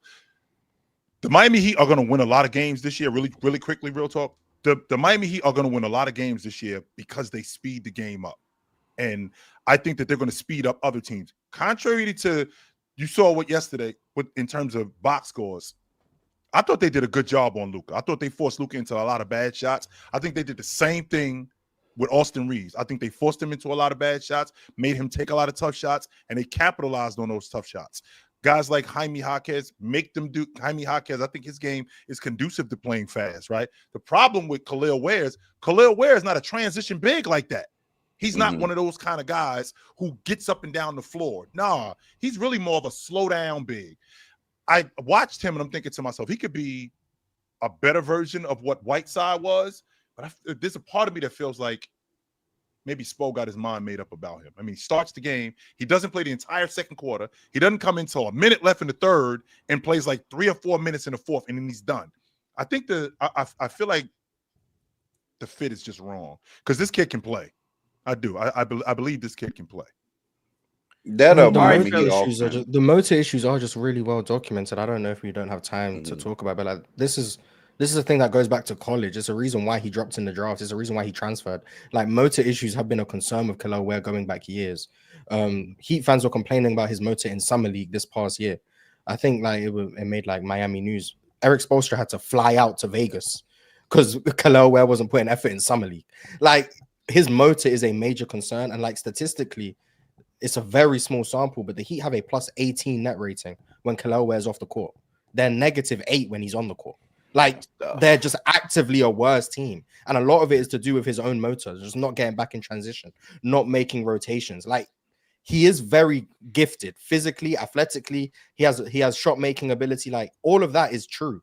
But if you're not actually exerting effort on the court for whatever reason, motor issues, awareness issues, mental deficiencies, I'm not saying he's stupid. I'm saying just like not being willing to exert that energy, it affects the team negatively, especially a team that's trying to play, to Chill's point, this up-tempo brand of basketball. If he quite frankly can't keep up and Miami are trying to win, it just doesn't make sense for him to stay out on the court as much as people may want him to based on his talent. But I'm rooting for Kelowna Ware. I think the talent is evident. It would be a shame if a player with like his level of talent, it just doesn't work out because of things I would deem to be in his control. So. All right, we're going to go ahead and move on to our segment of the day. You guys know it's Monday, and you guys know we had a whole week of shows last week, and you guys had things to say about those shows in the comments. So we're going to go ahead and move into our top 5 comments of the week, courtesy of our beautiful chat. Let's get into the first comment, y'all. The first thing that you guys had to say about what we had to say on our show, episode 677 from Fallback Hoops. Fallback said, if you get cheated on and there's only one thing to, or if you get cheated on, there's only one thing to do, which is leave her ass. I don't care if y'all been together for 30 goddamn years and you got 5 badass kids. If she cheats, leave immediately. If you stay, you're wrong. Nah, forgive and forget. Forgive and forget. Yeah. Man, you got to cheat back first, and then you did not. Now, what you when you did that real talk, you 100% gave me a get out of jail free card. Yeah, you did. Yeah. You 100% did that. You guys so petty. God damn. Yeah, you 100% did that. But considering what's going on out there, yeah. But I think he was making that point to. I forgot who I was talking about when I said that. You know, I gotta get. I'm wrapped up in something wrong with this person. I forgot who it was I was talking about. I apologize. Yeah, it was an analogy. I can't remember who it was about. Yeah. Once again, you got 2 cheeks. If she cheats on this cheek, turn this cheek and make her cheat on this one too. Okay, I don't want to make you cheat. You're not gonna like the pictures that come from that. No. I don't want to do that, Ron. Turn the other cheek. That was the analogy. You guys know the analogy, but shout out to the pictures you're gonna get from the analogy. The next one that we got is episode 678 from Prince DJJ. Prince said, if we are strictly talking right now, Victor Wembanyama and Giannis Antetokounmpo are the 2 best players in the NBA and the 2 front runners for MVP.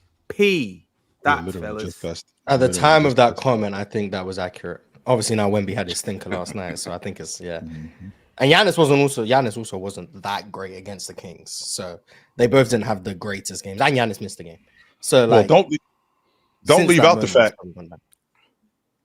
Absolutely. I mean, DeMontis thoroughly outplayed him too. I don't know about thoroughly. Let's chill out on that. Zach LaVine had 30 again. Just want to put out there. Just 31. Just scoring 30, just scoring 30 every game. Apparently, no one cares. So I care. Me and my survivor picks on Splash Sports, we care. Just so y'all, I think it's interesting, Swiper, that we talk because we get early in the season and we have a tendency to just fall in love with guys. And y'all already know how I feel about Giannis. And I'm gonna be talking about Giannis the way I talk about Giannis the whole year. Meanwhile, just so y'all know, I mean, I think Joker if he doesn't lead the league in assists and rebounding, he's like 2, something goofy like that. Like I think he's second in the league. If he doesn't lead, he leads the league in assists and rebounds. So yeah, I knew it was something like 14 rebounds and 10.8 assists. And see how we scoff at that? Like that's no big deal. Like that's nothing. You leading the league in rebounding and assists at the 5. I think the narrative is that he hasn't played well this year. And I think that's prevailing NBA Twitter narrative. Why? Because it ain't 30? No, he hasn't. It's not that he's not playing well. He hasn't played as well as those other players. Yeah, he's playing well. He hasn't played. He hasn't played. Just if I can just not be level. interrupted for 2 seconds, I think one of the issues is because his usage is at 23%. So because his usage is so he's low, doing the no shooting gimmick. We know. Yeah, well, it's not a gimmick. It's just they're changing their offense. It's a gimmick. What are they changing their offense to, Swipe? This is how we know it's a gimmick. In the playoffs, is Jokic's usage going to be this low? I don't know. No, it's not. Hell no, it's not. He don't know. It's not a gimmick. It's just if we can that's what I'm saying. Like you can't even get Mars to have like an actual conversation. It's a gimmick. He's not shooting the ball. This is what I mean. It's like they're all they're doing. They're modified their offense significantly because they don't want him to have a crazy usage throughout the year because he's a center and he's 30. So how can you manage the minutes, manage the touches, let Jamal and others do what they need to do, and then on the other end, their defense. Which, if we're using just the NBA.com stuff, they're a top 4 defense this year. Like, so they're just threes. You know about the dunks and threes with offense. No, but I'm saying when I did this the last time, it was an agenda. So then I'm not doing it. 11 from defense. Again. Yeah, 11 from defense. So this is what I'm saying. So chill. We can't even have a actual conversation about it because people are trolling all the time. So. No. Okay, I'm not trying to troll. I'm being very. The Rockets were number 1 in offense. He said, "Yeah, but there's other sites that filter for certain things." And guess what? Dunks and threes are the Rockets are actually I don't understand why if the question was about Jokic, and I'm giving him a salient answer for why people think he's not playing as well as he's playing. But Mars is trolling again, so I'm saying that if people think it's a gimmick, they ran a 2-3 zone for the first half of the Portland Trailblazers game because they're trying to try things early in the year to figure out what they are and what they're going to be. That's a gimmick, Swiper. That's what a gimmick is. Yeah, it's all a gimmick. It's not. No, wait, hold on, wait, because it's the Lakers played defense against Jokic. It was a gimmick defense. But when the Nuggets changed their scheme, it's not a gimmick. Okay, cool. When the Rockets have the number 1 offense per NBA.com, we actually need to use dunks and threes to get an accurate representation of offense. But when the Nuggets have the 11th ranked defense per dunks and threes, it's simply because when I came off the mic and brought up dunks and threes, you said there's a reason why. I didn't even know they were number 1. I haven't looked at it over the weekend. I was on football yesterday. So then the other. So again, this is what I'm talking about. So this is why. Not real talk. No, it's cool. No, because I do want to say this though, because I got your back on that, Swipe. Because the thing about it is, I don't think going into a 2-3 zone. First of all, it's not a gimmick, but second of all, it's not just trying stuff. That's playing the difference. But y'all are just goofy. Mars is goofy. Real talk is goofy. The chat is goofy. That's fine. That's fine. Don't get upset. Don't get upset. When I'm saying have conversations. Hold on. 2-3 So there was a. If I could say this without getting interrupted, if I could start getting interrupted, fellas. Hold on, everybody's so crazy. Okay, well, Swiper can't just have a basic conversation. Swiper didn't want to talk, and then he wanted to talk. He can't do that, Swiper. Y'all niggas just interrupting like off rip all the time, you stopped talking, bro. You stopped talking, and then I start talking, and then you got upset and wanted to talk again. Just constant though, bro. Like just have a conversation. That's what I'm doing. Just have a conversation and stand in the box instead of doing this nonsense though. That's what I'm trying to do. What happens is if I stay silent for the show, if I stay silent for the show, if I stay silent for the show, then it's a problem. I'm not even talking to you. And I wasn't. Okay, well, you were done talking. You were done talking. No, because you were done. You were done, and then you decided, oh no, I'm pissed off, so now I'm gonna speak up. You was talking, and then you stopped, nigga. That's on you. So I'm saying, you not gonna stand in the box? No, because he being a crybaby because they called him out on some shit he did. That's on him. That don't got nothing to do with me. There's nothing to call out on nothing nobody did. I'm saying y'all are being weird. I'm saying you being a crybaby because Mars said that's what you did and that's what you did. If Chill asked me a question, I'm going to answer the question directly. The problem is that when we start talking about this individual player, Mars come off the mic doing that trolling nonsense. Real talk is like throwing his hands up. How is he trolling if he's just calling out what happened? Because that wasn't no agenda. That's what I'm trying to say. Okay, maybe it's not an agenda. I went back to the original one because Mars opened his mouth to gawk and complain about it when I used it. So I went back to the original just to stay on the point of using NBA.com. That's what's weird to me. So wait, so you saying literally whenever I bring up Denver on this platform, y'all get weird, starting with Mars, who's been doing this for a minute. I'm saying like literally that's not what I was doing. Can't That's not say what I was weird. doing, I'm saying I can't say a Swiper, all I word wanted to do- without y'all Swiper, jumping all- on my dick about it. Like that's Swiper, weird, bro. Swiper, Like all y'all I- are mad all I weird. wanted to- I'm not all gonna I lie to y'all, wanted bro. Like this is Well, at some point. No, actually, at some point, all y'all gonna have to get used to the fact I covered Denver. I want to talk about Denver. I'm cool, but if y'all gonna keep doing this all season, there's literally nothing to do. That's just weird. Like we are 5 games in. Chill asked a direct question. He asked a direct question. And I answered the question directly, and then it became something else, bro. Like it's just weird to me, bro. Like, that don't make no sense. I agree. It's weird, bro. Constant. It is constant. Like it's all the time. It's the constant glazing all the that time. Jokic is leading the league in rebounds and assists. It's weird. And we're just pushing it to the wayside like it's not something crazy. And then Swiper said the narrative on Twitter going around. That is the narrative, yes. Yeah, okay, cool. The narrative is that Jokic just isn't playing well. And then what I think it was either me or Real Talk said, no, the narrative is he's not playing as well as he did last year. And then Chill was like, what's that? Is it because he's not averaging 30? And then I said, no, it's because he's doing the no shot gimmick. And then Swiper said, it's not a gimmick. They actually Changed their offense. Yes. And then I asked, this is how I know it's not a gimmick. Is Jokic going to That's not even relevant to the playoffs, though. Wait. And then I said, this is how I know it's not a gimmick. This is how I know it is a gimmick. Is Jokic going to shoot this little in the playoffs? And Swiper, knowing the answer is no, said, I don't know. Because that's not knows. No, but you calling it a gimmick when the reason. By the way, the last 3 games they played with That Adelman, doesn't make it a they gimmick, also though, did Morris. this, and the issue is they have to find a way to modify their offense because of how it's not a gimmick though. It's what I'm saying that to call it a gimmick when a coach has gone out of his way, since May. And that's the problem. You call it a gimmick when somebody else does. The Lakers because the issue is in May of this year, David Adelman literally came out and said, we are going to adjust what we're doing. Or in June, after the season ended, they're going to adjust what we're doing because we need to find other ways to win without Jokic having a 35% usage like he did in the early season last year, averaging 32, 12, and 10, and going on this crazy run. But they couldn't do anything. So the issue is they then changed their offense up. Jamal Murray, allow him to have the ball more, which he has. Jokic is having his lowest usage percentage since his rookie year on purpose. Because they're trying to find other ways to adjust. It's that simple. Like I don't think that's a gimmick to say that your game plan coming into the season. Because I told you based on what happened in previous when JJ Redick said we spent 2 days preparing for this game in particular, and they came up with something that was seen in the Wolves series in Game 2, and they did that game, and then the Boston Celtics did it, and then whoever they played after that. All they did last year was pack the paint I'm talking to a voracious level where they didn't guard the 3-point line at all.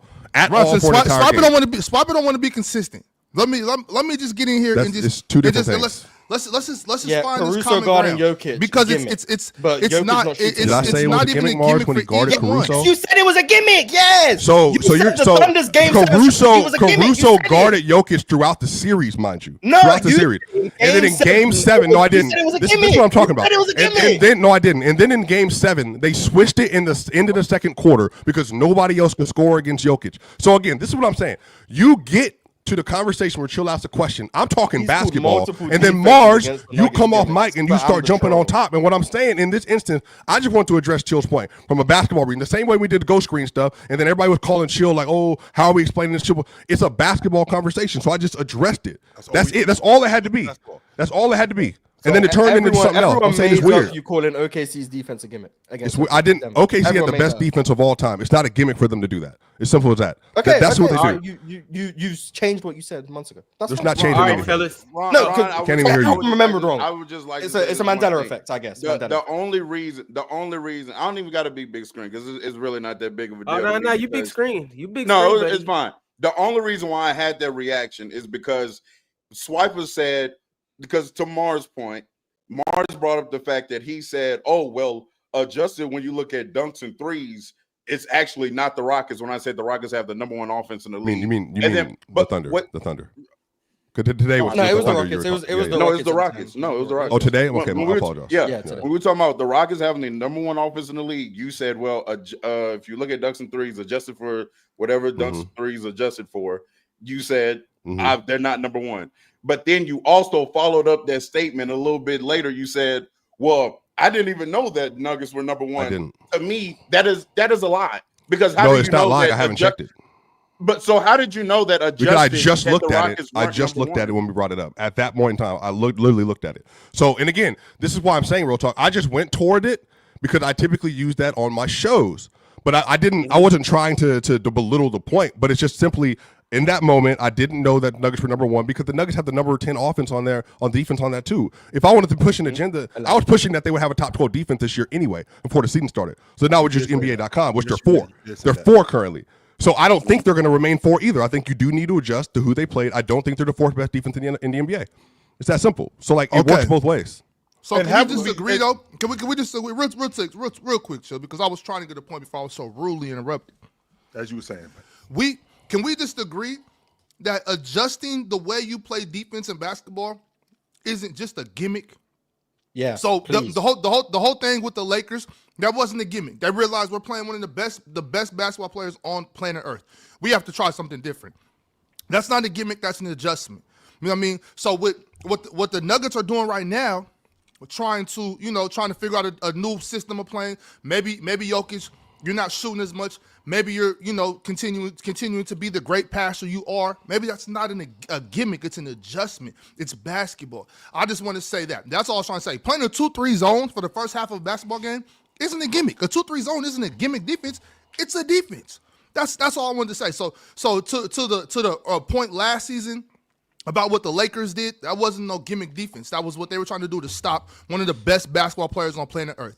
And what the Nuggets are doing right now, I don't think is a gimmick. I think they're looking at looking deeper into the season. And they're like, well, teams have seen this play this way. Let's try to do this. Let's try to do that. I don't consider that a gimmick. I consider that just coaching good basketball. That's all. I thought a gimmick is something that you do to try it out. Like for example, Swiper, when you talked about the Lakers, the way that they played Joker, the way that they played him. Did you guys cover anybody else like that for the rest of the season?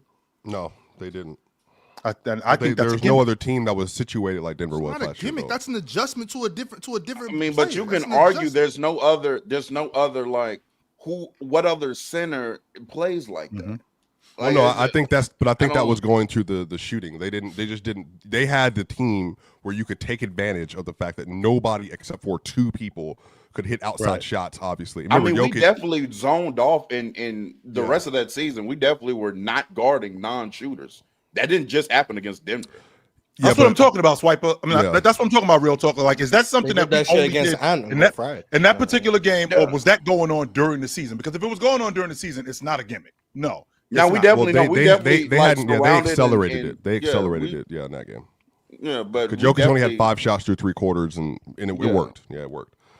It's not trolling. Like, that's why it's not trolling. Like, it's just you. Like, if somebody asks a basic question, we don't even get to have like an actual conversation about it because of when you bring up Jokic, what happens. And it's not even me. I didn't even do anything. It's just Mars came off trolling and doing that nonsense that he does, and I try to answer a question directly from Chill, and then that's where it went. That's literally why the conversation went left. But haven't we just seen? Let it go. Let it flow. It's over. I want to get to a point in time where people can just disagree with me without accusing me of just trolling every time you disagree. That's because you do it so much. That's because you do it all the time. Like, that's fine. That's fine. Sometimes we can just disagree.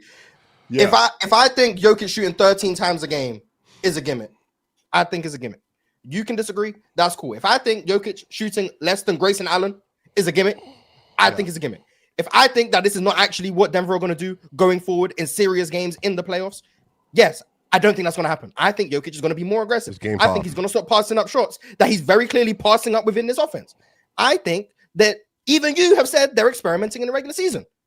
I'm fine with you disagreeing with me. Me saying Jokic is doing the no shot gimmick is not me trolling. I wholeheartedly believe he's choosing to not shoot the ball. That's what I think is happening. That's my opinion. If you disagree, you disagree. No, real quick, Ron. Swiper, to Mars's point, is Joker adjusting it because he's got better talent around him, and now I don't have to do as much as I did last year. Is this Joker just adjusting his game? That would explain why he's down in points. Like, I don't have to average 30 now. Because I got the other. He's shooting 6. He's averaging 9 less points than he did last year. Shooting 6 less shots a game. It's very purposeful. He is not. The touches are down. He's only at 94. No, but it's not a gimmick though. When you use gimmick for it, that's what I'm saying. It's not a gimmick. It's not a gimmick. They have to do it. It's simple. They have to find a way to win without it just being like Jokic go do 30, 13, and 10. like the defense has been way better across the board for the team this year, and I think it has a lot to do with that. The more energy you have, the more energy you can use on defense, and the better the team is. All right, y'all. We are going to move on to the next comment of the week. Also, too, I do want to acknowledge the fact that Swiper's right. Y'all be scared to stand in the box. And, me and Swiper don't really like that. Also, too, to the dude in the chat, keep going. All right, the next comment of the week that we got is from episode 679, and it is from Aiden Rapari. Aiden Rapari said, Chill was literally the one pushing the agenda for the last 2 seasons that the gap is growing between Jokic and Giannis. Now every episode he's glazing and digging himself deeper.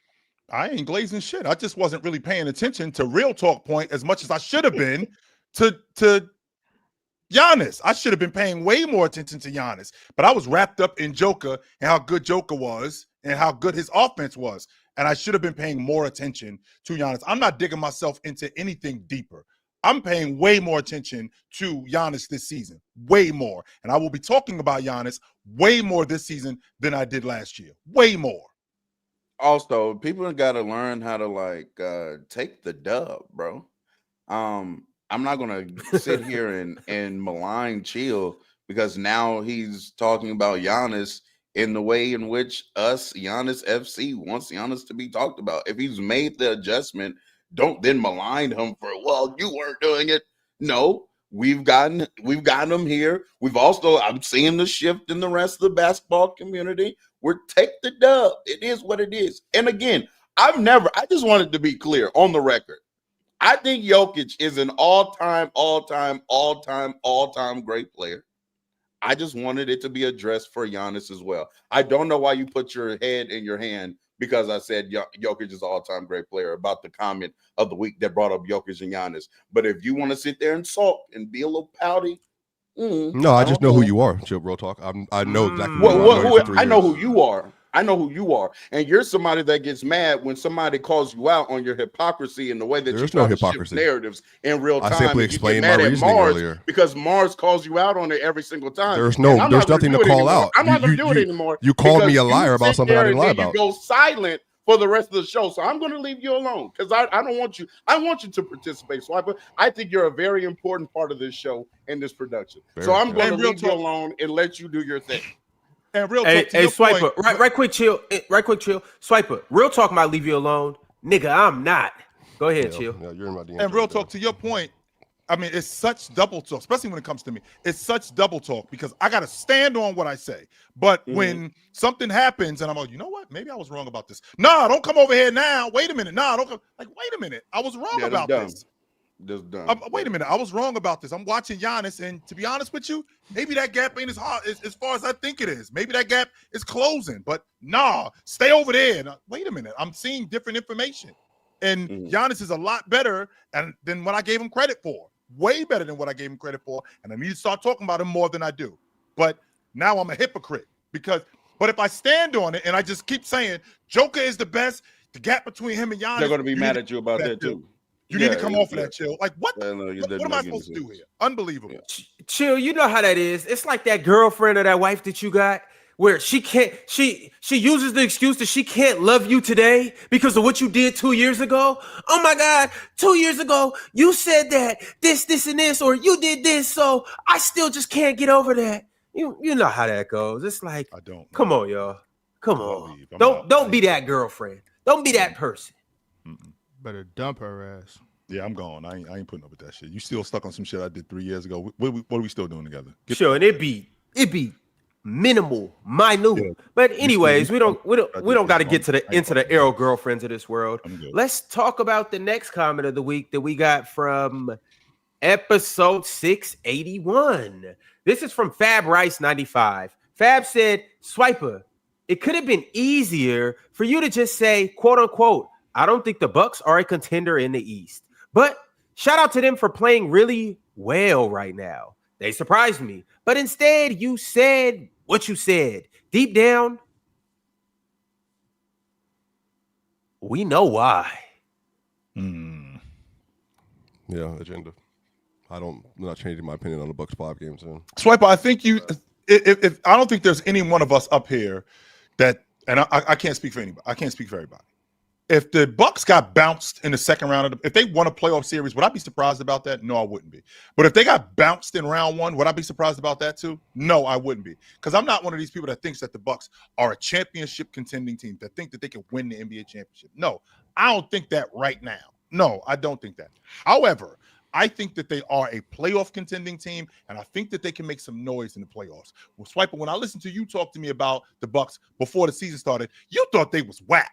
And when I say whack, I mean like a chick wearing shoes too small. She shouldn't be wearing that dress whack. You thought that they was whack as hell. The only reason why that they were even talked about was because they got Giannis. Mm-hmm. Come to find out, this team is actually a lot better than what you thought that they were. Is that fair? I don't know. I've said this consistently. I typically wait till game 21. Okay, let me I just don't think. I don't think they're better than the Magic. I don't know if they're better than the Hawks. I don't know. Or this, but again, I also amended and said if this is who the Magic and Hawks are, then they're better than them, and they're probably a top 3 seed. I said at the same show, so I just don't know if that's going to be the reality. Top 3 seed, bro. I can guarantee you that. But if the Magic stay this way, I mean, then at some point we got to have an honest conversation. The Magic are underperforming. The Bucks are overperforming, but they might just be better. What are the Magic? They're ticking up in the right direction, Ron. What are they, 3 and 4 right now?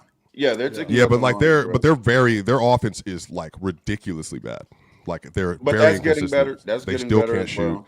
And maybe again they continue to trend up and do whatever, but it could just be the Bucks. Like their offense is going to be really good this year. Their defense is going to be hit or miss, but be situational. All right, guys. So what we're going to do is we're going to keep counting on spectacular games from Ryan Rollins all season. Okay. Yes. It doesn't have to be spectacular, but it can be. Ryan Rollins is spectacular. Yes, I will count on spectacular games from Ryan Rollins. Right on, keep doing it. Keep it up. And, keep it up. And they're gonna get KPJ. I'm not mad at this. I'm not mad at this Ryan Rollins gimmick. You know what I'm saying? Sure.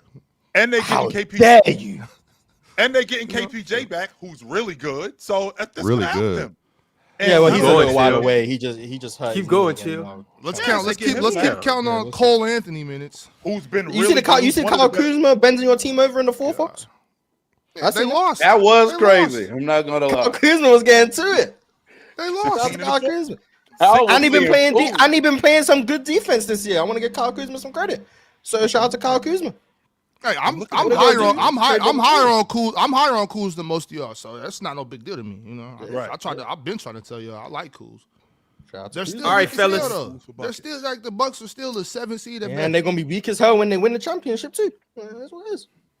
The last comment of the week is from my dog Trim Duncan in the chat. Trim Duncan, same episode 681, said, "I don't know how we haven't learned that the perception of names on a roster doesn't make the team better than the next after people weren't expecting the Pacers roster to make the finals. And also how some folks was talking about OKC all year. Deep down, we know why."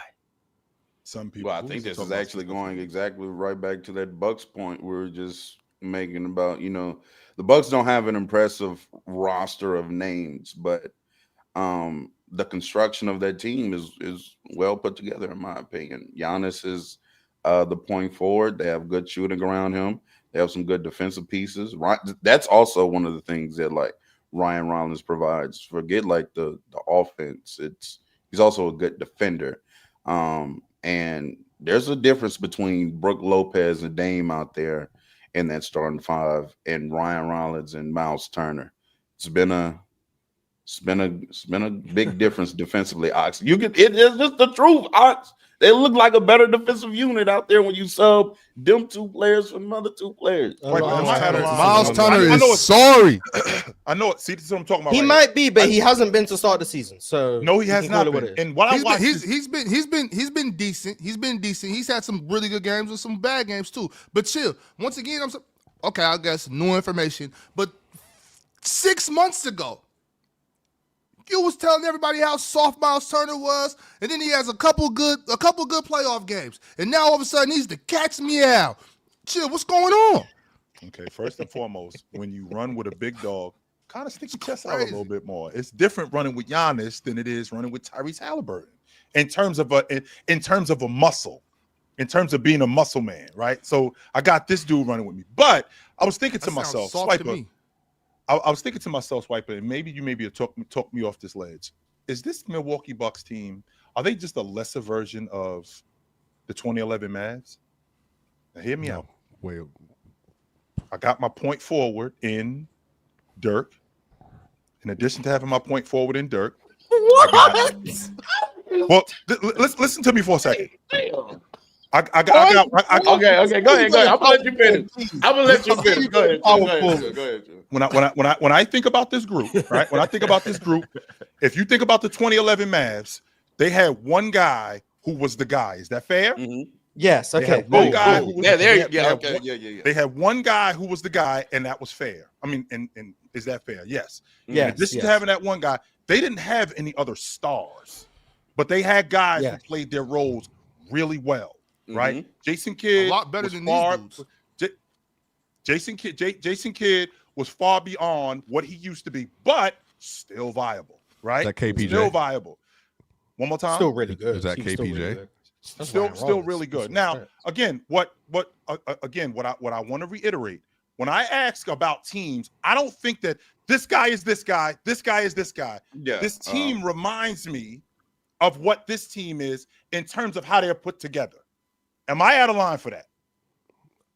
Once you walk back the point forward, absolutely. Yeah. Once they're missing Sean Marion. They're missing Kidd. They're missing Miles Turner. partially the vision. I see partially the vision.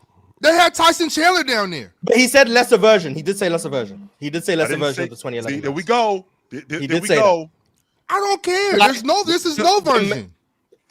No version whatsoever. It's closer than the Mavs and the Lakers. I'll say that. So But Tyson, I can see like the reflection is blurry, but I can see how you could see it like that. Like if you look at it and you squint a little bit, I can see how you could come to that. They had Jason Terry. They had Jason Terry. Yes. This dude's got Gary Trent. Well, to be fair, Gary Trent had a 36-point playoff game last year. Green. I don't care if he had a 36-point. Like, now they don't have anyone as good as Jason Kidd and Tyson Chandler on their team, in my opinion. Like they don't have. They don't have, but that goes back to the lesser version point. Like the makeup of the team, where you get shooting and complementary role players who maybe aren't stars around your superstar power forwards. But it's working though. Yeah. Like that's why I say I kind of see the vision. But it's like that's all I'm saying. Yeah, this like the poverty. Real talk grabbed me. Real talk grabbed me. I almost fell off a cliff right there. Real talk grabbed my shit when I said point forward. That's not what I meant. Because point forward. No, Dirk is not that. So what I'm just looking at this group and I'm looking at the way it's put together. We got one star and we got a bunch of other guys around that one star who really complement that one star. I don't think that Miles Turner is Tyson Chandler, but I do have a rim protector. Who will guard the rim. He ain't Tyson Chandler. He ain't a glass cleaner, but he will guard the rim. And he plays off Giannis really well. And he can stretch the defense, particularly in today's game where that's very important when you got a big that can step out and pop and crack the long ball and keep defenses honest. 100%. I got a guy like Jason Terry who is a bucket getter who can knock down open shots, but I also got a guy, and to Mars' point, and a guy like Ryan Rollins who puts pressure on defenses, who is not just out here just to fill a roster spot. He will get downhill. He will get to the rim, right? He can pass the ball. Then I got then on the wing, I got defensive guys like what Kyle Kuzma looks like he's turning into, kind of like what the Matrix was. Right, so what I'm not doing. What I'm not doing. Keep going, Jill. Keep going. Jill, no, please don't keep going. Kuzma's a transition player, not much of a threat from three. He's gonna play defense. He's got great size on the wing. Yeah. I see it. Stop. No, Mars. Swiper. Can you call Mars out for trolling right now, please? No. Okay. No. He said a couple weeks ago he can make. Sean Marion for the Mavs shot 15% from three. Ron, are you gonna say something? Sean Marion for the Mavs in the playoffs shot 0% from three. Is that not Kyle Kuzma-ish? There's a lot more than basketball than shooting threes, Mars. Yeah, but they both play in transition is my point. They both rebound, they both run the floor, and they both get after on defense. Kyle Kuzma plays defense. You not been seeing? Kyle Kuzma playing defense this year. They just put him on cat for like a game. They just put him on cat. And he locked that shit up. So what we talking about? That's the best player in the Knicks, in your opinion. So yeah, Kyle Kuzma. Actually, OG and Anunoby. And again, Ron. Go ahead. Oh, my fault. But budget When Mars I says see it, it. you're supposed to be my man. And when Mars says it, you know what, Mars? I can see what you're talking about. But when I say it, Ron, say something about this dude. What the hell? Say something because I'm done. Chill, because I'm done. I don't agree with Mars. I'm just like, go ahead, bro. You got it. Sure, whatever. Chill. I disagree with all of you. I disagree with you. I disagree with Real Talk. I disagree with Mars. I disagree. I'm disappointed in Ron. I'm disappointed in Swiper because they're just sitting here letting y'all get this shit off. This is ridiculous. There is no 2011 Mavericks in this. I sat back and let you get off a BJ Edgecombe take. I ain't say nothing to you. That was for the segment. That was for the segment. This is for the segment too. No. Which would explain. This is for sure going on TikTok. This is for sure going on. No, this is, you know what this is? This is chill. This is chill. Chill has a guilty conscience right now. He has a guilty conscience because he let Swiper convince him of some shit about Jokic and Giannis, and now he want to walk it back. Now he want to just throw as much praise to Giannis as possible. This is Chill's conscience talking. This is Chill's guilty conscience We got talking. him. I'm telling you. We got him. I'm telling you. There's Okay, no first way, of all, Chill, that no, you can you see don't. this. No, okay. First of all, I'm 100% confident Real Talk. Then I say lesser version. Hence the term lesser, which means not the same thing. Okay, so let's start there. It's Okay, not the same thing. No doubt. All right. However, when I watch these guys, I'm thinking to myself, you know what? This team looks pretty good. Number two, Swiper did not convince me of Joker. Joker convinced me of Joker because I got wrapped up in what Joker was doing, and my attention, which was on Giannis for a long time, because if you remember, Ox, I was the one who came up here and said, you know what? I think that Giannis might be a better offensive player than Joker. I said that, but then So Swiper didn't convince you of Jokic, but No, these two over here hogtied you and threw you on the back of the Clippers train. Ron, shut up. What the hell are you talking about? I'm talking They hogtied you and put a gym sock in your mouth, threw you in the back of the train, and had you ride that train all the way to the first round.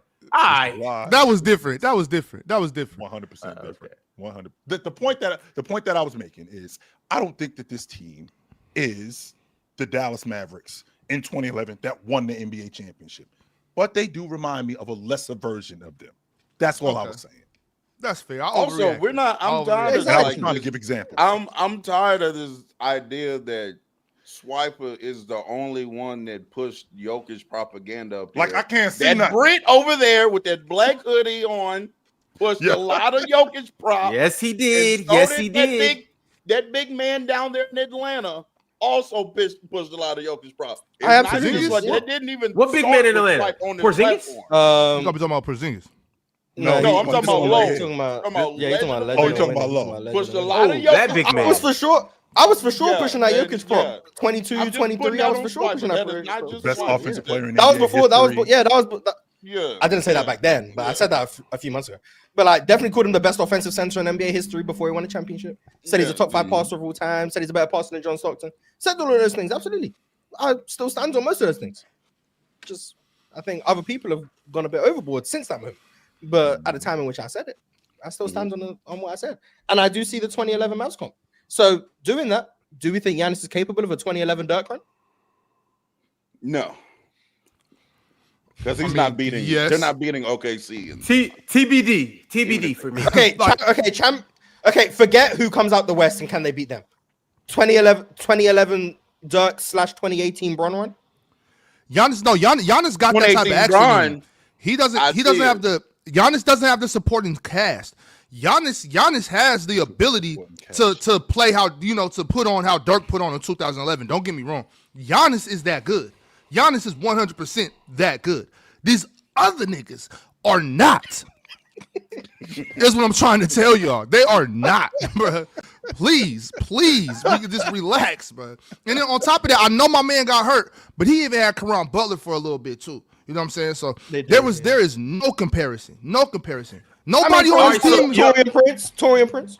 Yo, fellas. Mars, are you insane? Hey, fellas. So the Bucks we're about to get back to this list of teams that are contenders or cons. The Bucks were actually one of the teams on that list. Can I just get from you guys whether you think that they are a contender or a con. We're gonna go around the room. Real talk. I want to start with you. Contender or con for the Milwaukee Bucks? If contender could possibly reach the Eastern Conference Finals, I'm in. I'm in Second on round. the Bucks. Yeah, second round. I'm in. Remember, this is second round for this group of teams. Yeah. I think that the team constructed around Giannis this year is pretty decent. Again, they're no world beaters by any means, but it's a good team. Giannis is playing at a ridiculously high level, but also in that, I just don't think there are too many teams in the East that can guard Giannis. Like, I don't think they have the personnel. He kind of dominates Cleveland every time they play them.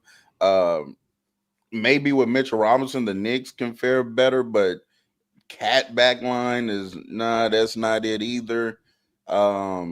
Orlando potentially, we'll have to see, but I definitely think that the Bucks can get past the second round or reach the second round for sure. Swiper, cons or contenders?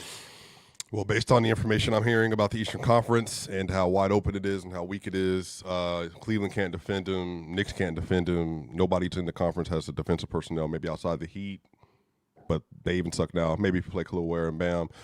And he's playing at the best player in the world level. And he has a lesser version of the 2011 Mavericks with him.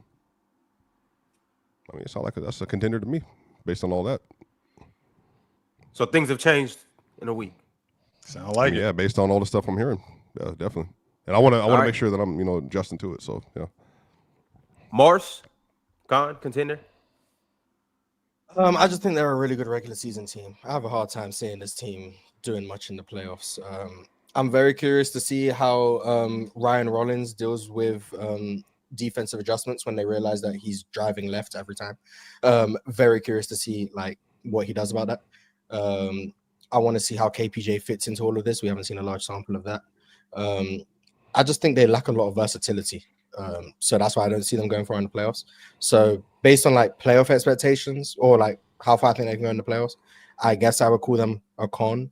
But once again, I do think they are a really good regular season team.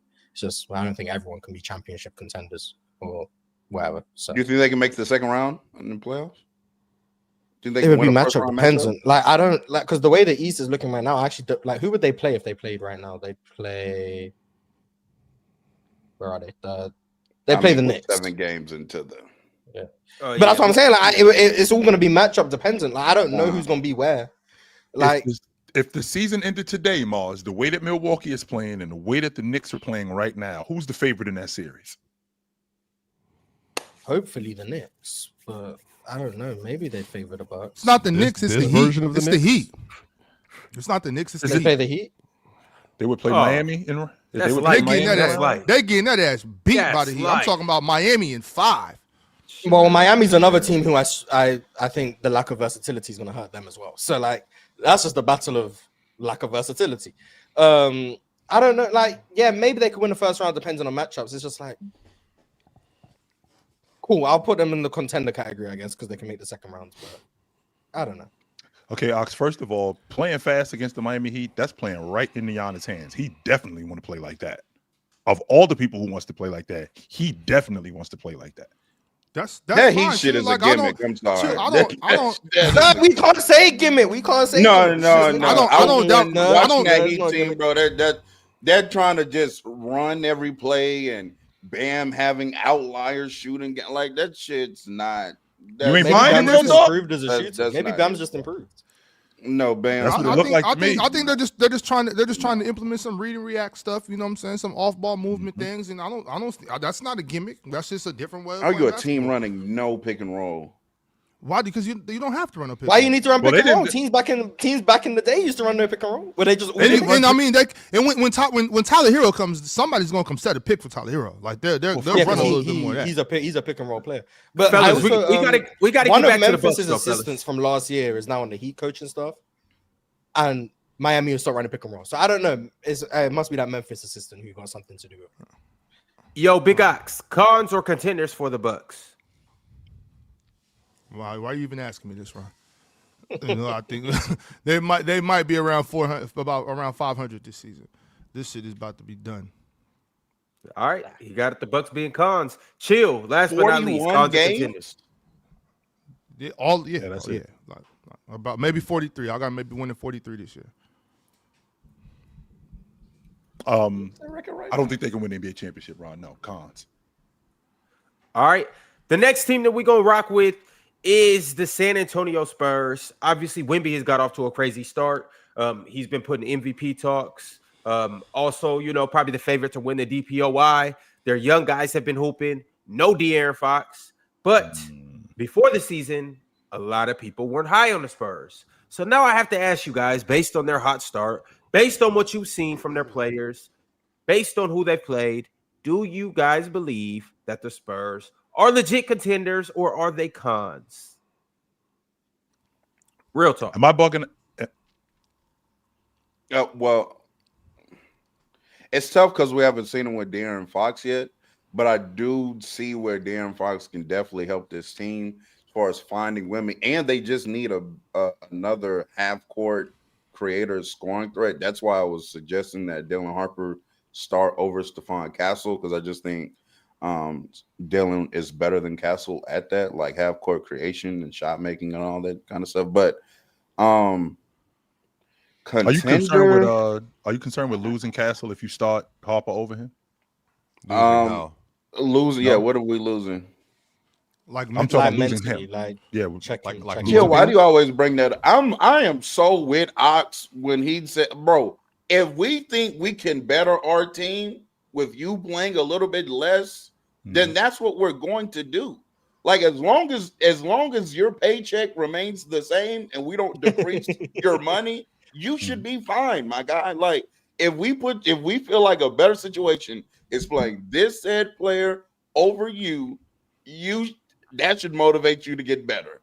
That's what that should do. Not sulk on the bench and oh my god, I can't believe it. Like, nah, bro. Dude. Is that not a thing? If you can't accept that, if you can't accept that, we don't want you around here. I just want to make sure I'm not bugging out, Swiper, because I mean, it does when it comes to like getting a contract, especially just Jonathan Kuminga. That's essentially what that was. Like, I need to get my money, but I don't think he's gonna. But wait, so if Dylan Harper comes off, so what's the two guard lineup? That Vassell? You're saying Vassell and Harper? Are you saying me? Yeah. What is the two guards they're starting in that situation? I actually wouldn't be mad with when De'Aaron gets back, trying to see what De'Aaron and Harper look like on the court together. I like the idea of trying to put ball handlers, and I said this earlier. I like the idea of trying to surround Wemby with like a bunch of playmaking ball handler type guards that gives him more play finishing opportunities than trying to create all the time. And we're seeing that now, like teams are just flat out committing to full-fledged doubling Wemby when he tries to create now and stuff like that. He's also not trying to take people off the bounce as much as far as like bringing the ball up the court. So I want to see what Harper and Fox look like on the court together playing with Wemby. I think they can be very successful doing that. Now, the thing about Castle is I do think he's probably their best point of attack defender. So he does have value on the team and in the lineup. And actually, they might could get away with playing all three of them on the court at times, to be honest with you. Yeah, Vassell is the best shooter on the team. Well, him and Champagny. So that's what they went with yesterday in the starting lineup, by the way. Yo, so real talk, contender or con? Who you got? And remember, this is based on can they just make it to the second round? Do you haven't been able to make it to the second round? With the second round, sure, I'll give them that contender. They can make a second round potentially. Swiper, talk to me. Contender or con? San Antonio Spurs. Second round. Man, the West is crazy. Like they were, if the season ended today, Swiper, they got to see Houston in round one. In round one, Şengün versus Wemby. Yes, and you can make your face like that all you want, Ox. It's the same thing. Going to put 45 on him, and I know he was younger, but I'm better too today. Yeah, I don't know. Şengün been hooping, by the way. Hey. By the way, real talk, I'm nice out here. The difference is, Chill, Foxy's coming back. Freddie's not. No, he is not. Well, you don't know. He might come back by April. May. Who you got, Swiper? I'll say con. So it's contender and con as in Yeah. Convict? No, con is in con is in like Swindling. pros, cons. It's fake. Okay, yeah, con. All right. I mean, they can be convicts too, though. Mars, contender or cons? I think they can be a top 6 seed. I highly doubt they're winning a playoff series though. So I guess with that being said, that would probably be cons. But that's better than I thought. I had them as a playing team before the season, so I'm slightly higher on it. Second round is too low of a bar, Ron, because I feel like second round in the East and second round in the West are two different bars. different beasts. Yeah, That's only 4 teams left in the second round though. Real talk, I think. Yeah, But if you say like conference finals, then I would have said con. Well, we can assume there's 2 Western Conference slots in the second round, pretty much guaranteed, and that's OKC and Denver. So really, we're saying, can San Antonio take one of those other 2 spots? We think San Antonio could win a playoff. It's still tough. Is that though. what y'all think? Like to Ox's point, eight. The last 8 remaining teams. Like, if you're not a contender, and with that being said, then what are you? If you are one of the 8 last remaining teams, if you are one of the 4 remaining teams in your conference, you're a contender. We frown on teams making it to the second round. The second round is major. The second round is big time. Yeah, it is. Like, just because you don't go win the championship, Embiid making the second round, and all of a sudden it's Right. or when it's Braun losing in the finals. Yes, that's the way it was. I'm saying though, chill, like I hate that though. Like I hate that. I hate the narrative, or not even the narrative. I hate when people say, "Well, Braun lost in the finals 6 times, so he can't be." Like, that's ridiculous. Bro. That's just fucking stupid. Yo, but Big Ox, it's on you. Spurs, contenders or cons? I like the young fellas. I like Stephon Castle. I'm really high. What I've seen from Harper, Devin Vassell is an amazing basketball player. It's really on the big fella from Boston, Cornette. If I can get Lil Cornette to be physical down there in that box and help protect the paint and rebound, be a body down there. That's gonna be so annoying. I mean, that's what it is, man. That's if I can get that from Lil Cornette, and when they get one of the top 5 point guards in the NBA back on the court, yeah, man, they're contenders, Ron. Absolutely, they're the best. They're the best team. They're the best team in Texas. I can see Swiper punching air when Luke Cornette gets the 3rd offensive rebound in the possession because he can't handle it. Well, I think that Luke Cornette Wemby Rome thing is going to be just it's going to be annoying. Yeah, it's going to be annoying. All right, chill. What you got him as? Cons or contenders? Cons. I'm a lot lower on these guys than you think you guys are. I mean, I don't have them winning. I don't think they can win a playoff series. No, I don't think so. I'd be blown away if they won a playoff series. Particularly off the strength that how much. I'm sorry. Go ahead, Ron. No. Explain it to us. Break it down. Real quick. Particularly because of how much worse they get with Wemby off the floor, not even as an offensive player, but as a defender, and how teams are going to exploit that in the playoffs. When you're behind like that, when you got a player that's that good defensively and he's not on the floor, it exposes so many more weaknesses in your offense and your defense. So I'm good on them. So the young fella just got to play 42 minutes then. Like, damn it, you got to play. And on top of that, they got, I know y'all might call it a gimmick or whatever. I know y'all high on that word today. When De'Aaron Fox and Stephon Castle are out there together, that's going to be some serious ball pressure. It's going to be some serious ball pressure. So that's true. That is true. You know what I'm saying? I know y'all. Maybe I'm not saying y'all. I'm saying the people. Y'all only consider rim protection being in the paint. I feel like we're guarding the rim everywhere on the floor. So when you got them 2 dudes out there running around, getting their hand on loose balls and pressuring ball handlers. Yeah, I'm really high on this defense, and I know De'Aaron Fox doesn't have the same value or impact on the defense as Victor Wembanyama, but he has major impact on the defensive end of the floor. Who's their best perimeter defender? See what their defensive rating is going to be. Is it Fox? It's probably when they're Castle, healthy. When they're healthy, I'd argue it's Sohan, but like right now, I say Stephon Castle. But De'Aaron Fox is in an amazing all-ball defender. They have a lot of them. And let's say Dylan Harper and Devin Vassell step their defense up or something. I mean, it's going to be some. If Jeremy Sohan can hit shots this year, they might win a first round series. That he could be this year's Grant Williams, like he was versus the Bucks. We had 27 in Game 7, and he just broke their defense. They're trying to get him to hit more threes. I don't know if that's gonna happen. Do we have pauses up top? No. No. Was just. Well, no, I don't. I hope it doesn't happen because that would ruin the series versus whoever they play. Because he'd be the PJ Washington of that series. No, thank you. Denver in particular. Yeah, I just don't want to see it. Period. He would ruin my bracket. That would ruin my bracket. I could see them beating the Clippers that way. I forgot my man Keldon Johnson. Hell yeah, absolutely contenders. They got a squad over there. I can't believe they got De'Aaron Fox for the kid from Gonzaga. Zach, they got De'Aaron Fox for Zach Collins. Yep. Or Zach Collins? I mean, who else was in that trade? I can't remember the trade. I'm not gonna lie to you. It was Zach Collins.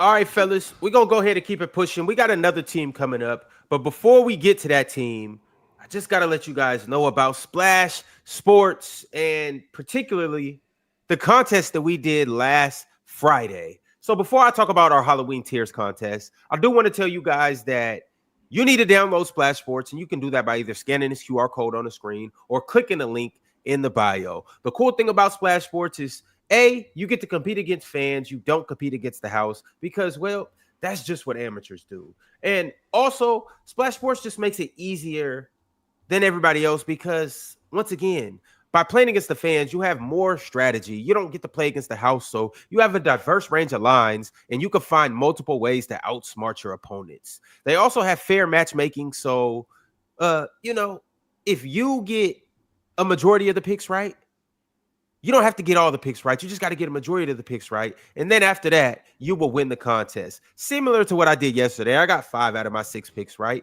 And, well, I still won money. And so let's go ahead and get into this Halloween Tears game that happened last Friday. Chill. Well, let me start by saying, Morris, your picks sucked. They didn't do anything. Ron, your picks sucked. They didn't do anything. But chill. So the top 25 people get paid out in the Halloween Tears contest. Chill. Your picks were good for 16th. You picked Nikola Jokic, Scotty Barnes, Austin Reeves, VJ Edgecombe, Dyson Daniels, and Ayo. And with that 16, you won $100 in that contest, Chill. So you did your thing. Shout out Splash Sports. Shout out to Chill for doing what he did in the Tears contest. And also shout out to Bro Bear. Came in first. So Bro Bear got $1,000. And then also I want to shout out to another person. Hold on just a second. Gut P. Whoever Gut P is, Gut P came second and Gut P came in fourth. So Gut P cleaned up. And I think Gut P's still in the Tears contest too. Our NBA Tears contest. Let me check. Survivor contest, not Tears. Our NBA Survivor contest. I'm pretty sure Gut P's in there. But shout out Gut P. Gut P's going to work. And yep, he's in the Gut P's. Hey, Gut P got action. Yeah, shout out Gut P, man. Shout out Gut P. All right, fellas, let's move on to the next team that we got, and that is the Portland Trailblazers. Y'all talk to me about the Blazers. Are they cons or are they contenders? Chill, I'm going to start with you because this is a team that you have been high on all year. How do you feel about them in terms of being a con, being a contender, and ultimately being able to at least make it to the second round of the playoffs? I'm not sure if they can win a playoff series, but I definitely think that they're going to make the playoffs. This defense, the full court defense in particular, has been really good for this team. They cause a lot of turnovers. I'm not in love with, and Mars is loving it, but I can do without the Thibault, Jeremy Grant, Kamara, Thibault at the 5 lineup. I'm good on that. You missed me with that one. But I think that with their backcourt play, and Drew Holiday's been really good. I think with their backcourt play, I think that they could continue to be viable, no doubt about that. And I love their rotation. So I think that this team could be good. Winning the first round playoff series? No, I don't. But I do think that they're going to make the playoffs. So con. There's a lot of playoff teams in the Western Conference. Con. They unfortunately might not make the playoffs just because of no doing of their own. The West is just crazy. So definitely con. Mars?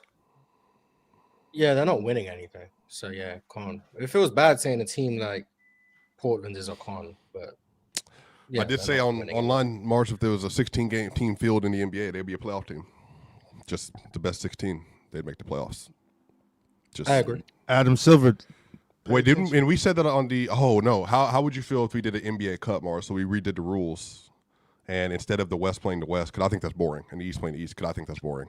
I think of what you did if you just said the field is the best, so it's all 30, but they're all like split up, and then if you did like just the top 16, for the playoffs, I mean, it would probably end up being like a 12-4 West, but I feel like that would be a good practice run for what an open playoff field would look like, as opposed to having West and East. And I think Portland would get a lot more love if they did it that way.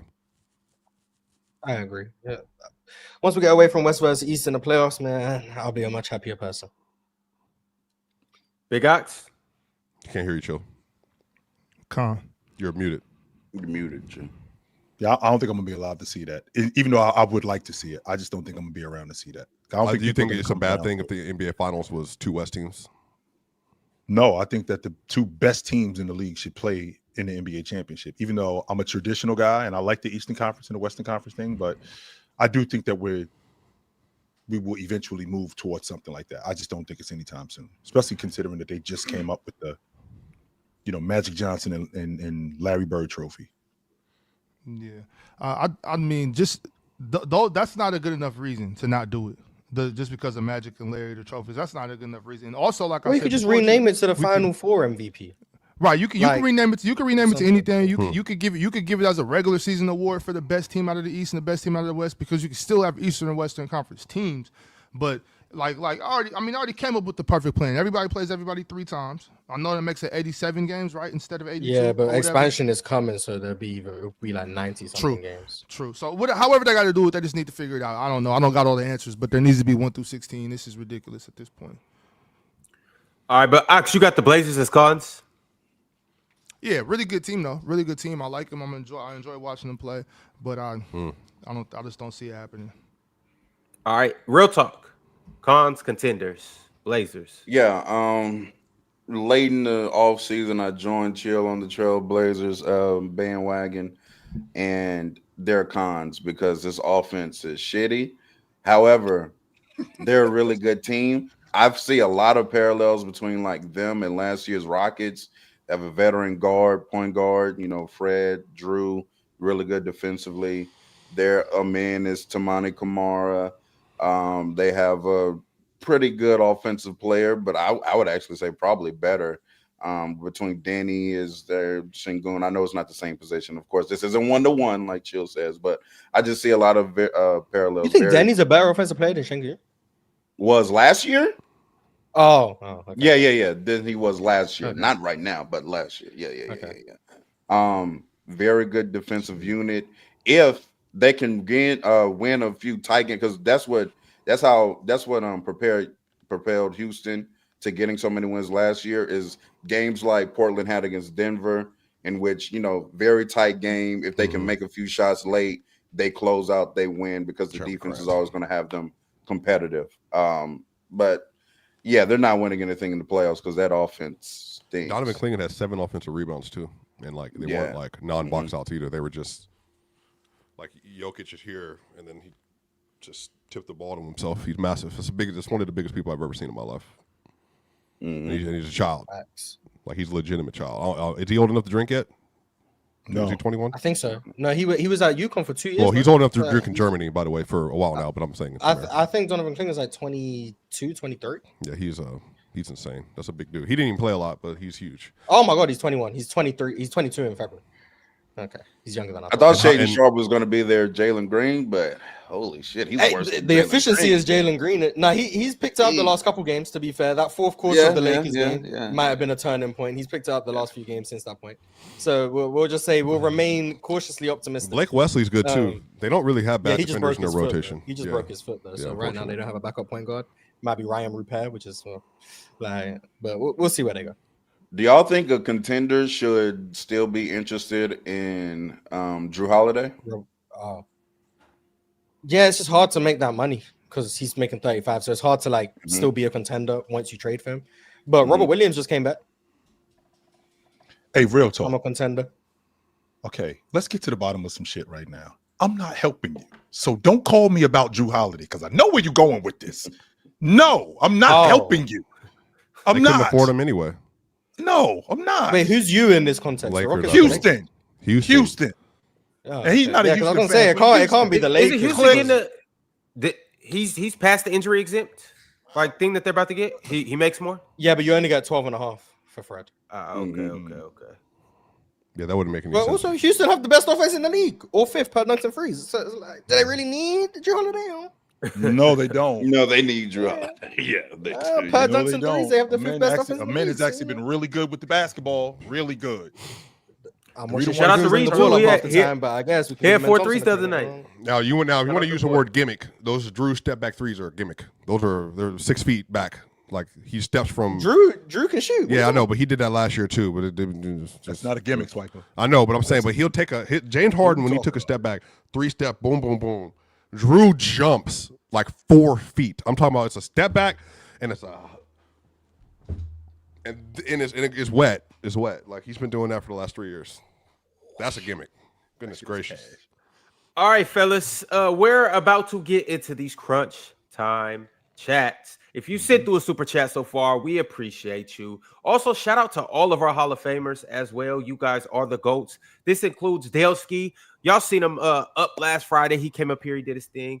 Daleski would love for you to tap back in. And would love for all the Hall of Famers to tap in on playback. We'll be on playback tomorrow. Having a good time. Y'all need to pull up. Tomorrow we will be doing the Bucks versus the Raptors. So we'll get down to a lot of things. And a lot of agendas will be pushed tomorrow. But y'all be sure to pull up because it's going to be a good time on playback. Bucks versus Raptors at 7:30 Eastern time. We'll see you there. But back to what I was saying about our Hall of Famers. Shout out Daleski. Shout out Teddy Hart. Brett Bovia. R. Wade. Jean-Mar Skeet Nielsen. Small Boxes. Kingster. Rob Deere. Vale. Bulletproof. Amir. Worldwide Mace Television. And Multi Kenny are the Hall of Famers. Salute to y'all. All right, y'all. The first super chat I got is from Mike. Mike said, nah, y'all, I'm out now. Wemby had a smooth 9 last night and sold me, shaking my head. He's talking about the NBA Survivor Contest. But he said, I'm do-rag Mike. Yes, I'm still in the NFL one, so I better win. Hey, Ron, you need to make everyone participate with their names like Ox did for real, for real. Yeah, that's what I do. In the next one. I don't go around, hiding who it is, want everybody to know. When I Ox lose, with all the smoke. Ox is. Ox with all the smoke. lose or win, ain't no sense in hiding. Well, shout out Do-Rag Mike. He doing what he's doing in the contest. Keep it up, my guy. I can't say I hope you win the NFL contest because it's 2 of y'all, and DK Betts is my guy too. But I'm excited to see who pulls it out. There's another pod out there that has a Survivor contest. And I jumped in theirs, made sure to put my name on that one too, and I'm still alive in that one as well. So, we're still going. TNT said it's only goofy when it's Jokic getting critiqued. Shaking my head. I don't think there's not an what he issue said. with I don't even it. think today anyone critiqued Jokic. I just said he was doing the no shot gimmick. Yeah, that was probably I don't think it's that was a unfair. Yeah, I don't think it's a critique either, personally, but more so language critique. But that's could be an accumulation of a lot of different things too. So I apologize, Mars. Maybe I'm just feeling the last year too much. The Clipper series is still hanging over my head. Man. I might forgive you. I'll see how I feel. No, I apologize. I apologize too. Real talk. I'm sorry. A lot of work. Swiping some vulgar language and it put me off. It's What fine. about me? I wouldn't even argue.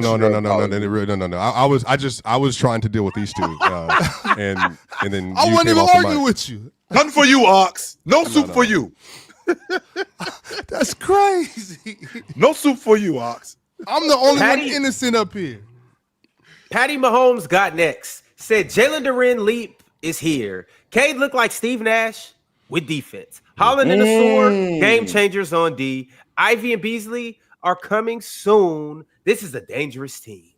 Detroit's really good, y'all. Didn't they just get railroaded like a few days ago? I am games gonna ago? Well, getting they better. lost to they got blitzed by the Cavs, but the 2 games since, Mm-hmm. Cade's only had 1 turnover combined. Yeah. Yes, he's been excellent. He's averaging Wait, in 14 assists. who had Cade? Somebody said Cade's going to be better than who this year? What was the? I don't know, but he's gonna be the MVP, so he's gonna be better than someone. No, have I that said he conversation. was going to be better than Steph. certain point guard. Oh wow. Yeah, Steph. Yeah. Well, to be fair, Steph's only And- had one really good game versus. I know just that's what I'm saying. It's not. It's long as he looking had it- tricky, But real yeah, talk. Come to Cade Steph. looking good.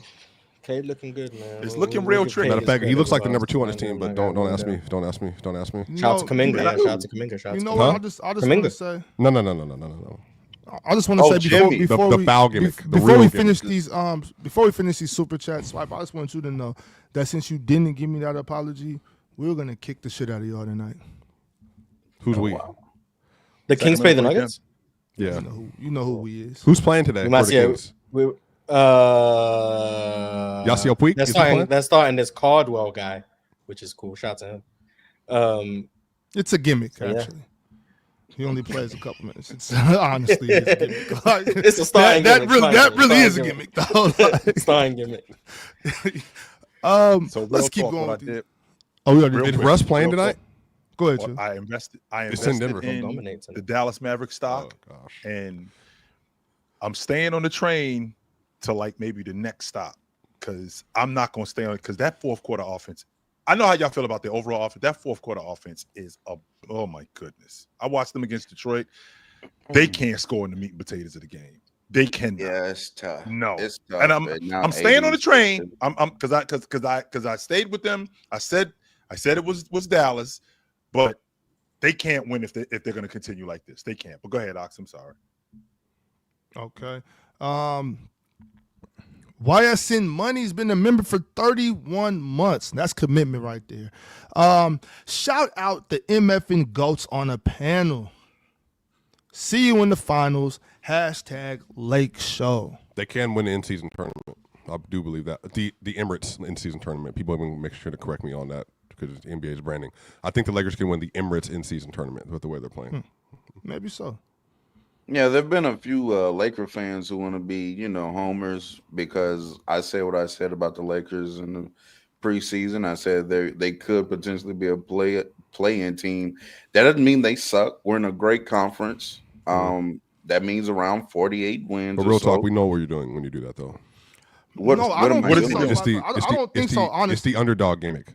Swiper. Yeah, I the underdog gimmick, yeah. honestly don't think so. I The think Clippers I are contenders. I think gimmick. real Yeah, t- we know your no, gimmick. that Yeah, no we know your that gimmick. Clippers one. That Jokic Clippers one is was the best in the absolutely, world. Clippers absolutely. are contenders. Lakers. But Yeah, the we know the your Laker gimmicks, thing though, yeah. I don't think so. I don't think so with the Laker thing. Are you trying to I've seen- undersell us real You talk? think it's Is that a what you're gimmick trying to because do? I don't fully believe in Jake they're LaRavia? saying Are you trying to they're undersell saying us? you're Is that running what the you're trying to gimmick. do? Real talk. You trying to undersell us on the Lakers? No, Are you really trying to what do that? I said in the preseason has been correct. I said Luka, AR, and Bron are going to be Yeah. good enough to win us games in the regular season because they're that good, and they're going to carry this team. We're going to be a really good offense. Wait, is I this a saw Luka him- Doncic good defender gimmick again? No, I'm not talking about that. I adjusted on dunks and threes. On dunks and threes, we're the fourth best offense in the league, right? And it's been because AR and Luka are that good. Luka's been averaging 40-plus points this year, and people thinking I'm wrong. Sound like you need to on my pass the ball to assessment. me. Get off Hey, the wait, is field, Bron bro. is Bron really coming back this week, or was that a dream I had? Nah, you. I haven't heard anything about Bron coming back. Oh, Man, okay, Bron, take as I'm much time as you tripping. need, I'm man. Bron, tripping. come back in Yeah, January, man. Goddamn. He chilling. James over there Okay. chilling with that psychotic nerve. You Well- lucky you got that no trade clause. DSG Piccolo says to be the man, you have to beat the man. Whoa, back-to-back champs, Ron. They did do it. Yes, they did. Is that baseball? Is that baseball? Yeah, Yeah, Dodgers. the, They won- Dodgers. they won the Hey, World that was a great game 7. That game 7 was crazy. Mhm. Yeah. Miles- Did you watch that game at all? Ox? I know. I watched the whole thing. I watched the whole game. Did that one of the? Well, I don't know how long you watched baseball. I'm asking. Is that one of the best pitching performances you ever seen in your life? Well, you talking about the closer or Yeah. just the whole thing? Well, Yeah. this is the thing. This to show you how little I actually know about baseball. Because I was like, yo, get him off the mound. And then next game, come to find out, he was doing this thing. I was like, oh, shit, okay, well, that just shows how little I really know about baseball. I don't think I he was like, better that than shit is Mariano really- Rivera. Yeah, I don't think he was better than Mariano Rivera in 2000 against the Padres, Mariano. but I mean, he was awesome. 60, He was awesome. 69 pitches in Game 6 though, and then 23 I think in Game 7. I mean, Yeah, well, That's pretty shit. crazy. I'm such a baseball casual, bro. I was like, man, could you please get this dude off the mound? I thought he was going to blow the game for real. But yeah, Shout out to your mama too, man. You Your did mama. your thing. Yeah, your Is mama. that how too. you say it? No. It was Yamamoto. About the pitcher? Yeah, Absolutely, absolutely, yeah, Yamamoto. Yeah, Yamamoto. Oh, okay, I got you. Nah, your mama too. I prefer that. Yeah. That works. That works. Yeah. 96 pitches. I apologize.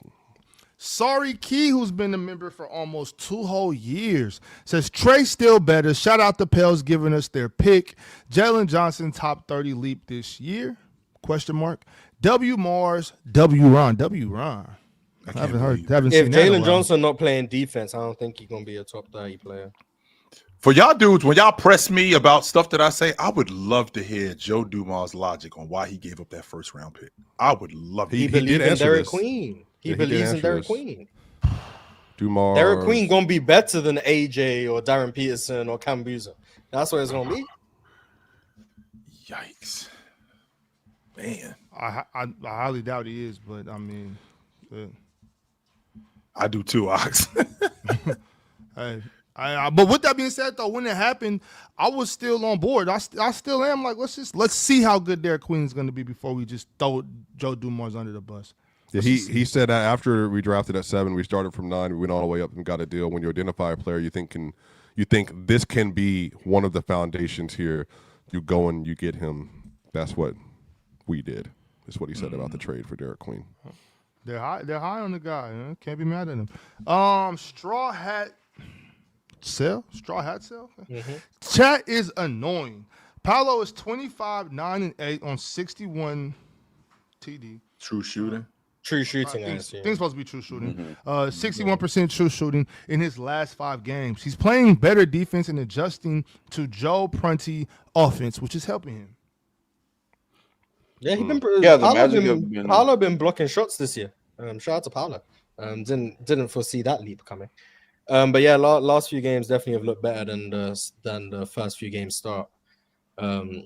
Which is why I said the other day that the victory lapping after 4 games probably wasn't necessary. But also the inverse. Now Paolo's playing well doesn't mean we have to go overboards after the 4 games of good. So like, let's try to be rational. His rim frequency is the highest it's ever been. His long 2 frequency is the lowest it's ever been. His 3-point frequency is as lowest it's ever been. So we're fixing the shot diet. He's acting like he's 6'10", 250. That's great to see. And Imagine that. A big man playing like a big man. Hey, man, getting down there to the cup, to the paint. Shout out Anthony Black. Mars, Yeah, would you- Anthony Black been picking out recently. Gotta give credit where it's due, like I said. Delski, stop the calculator ball swiper.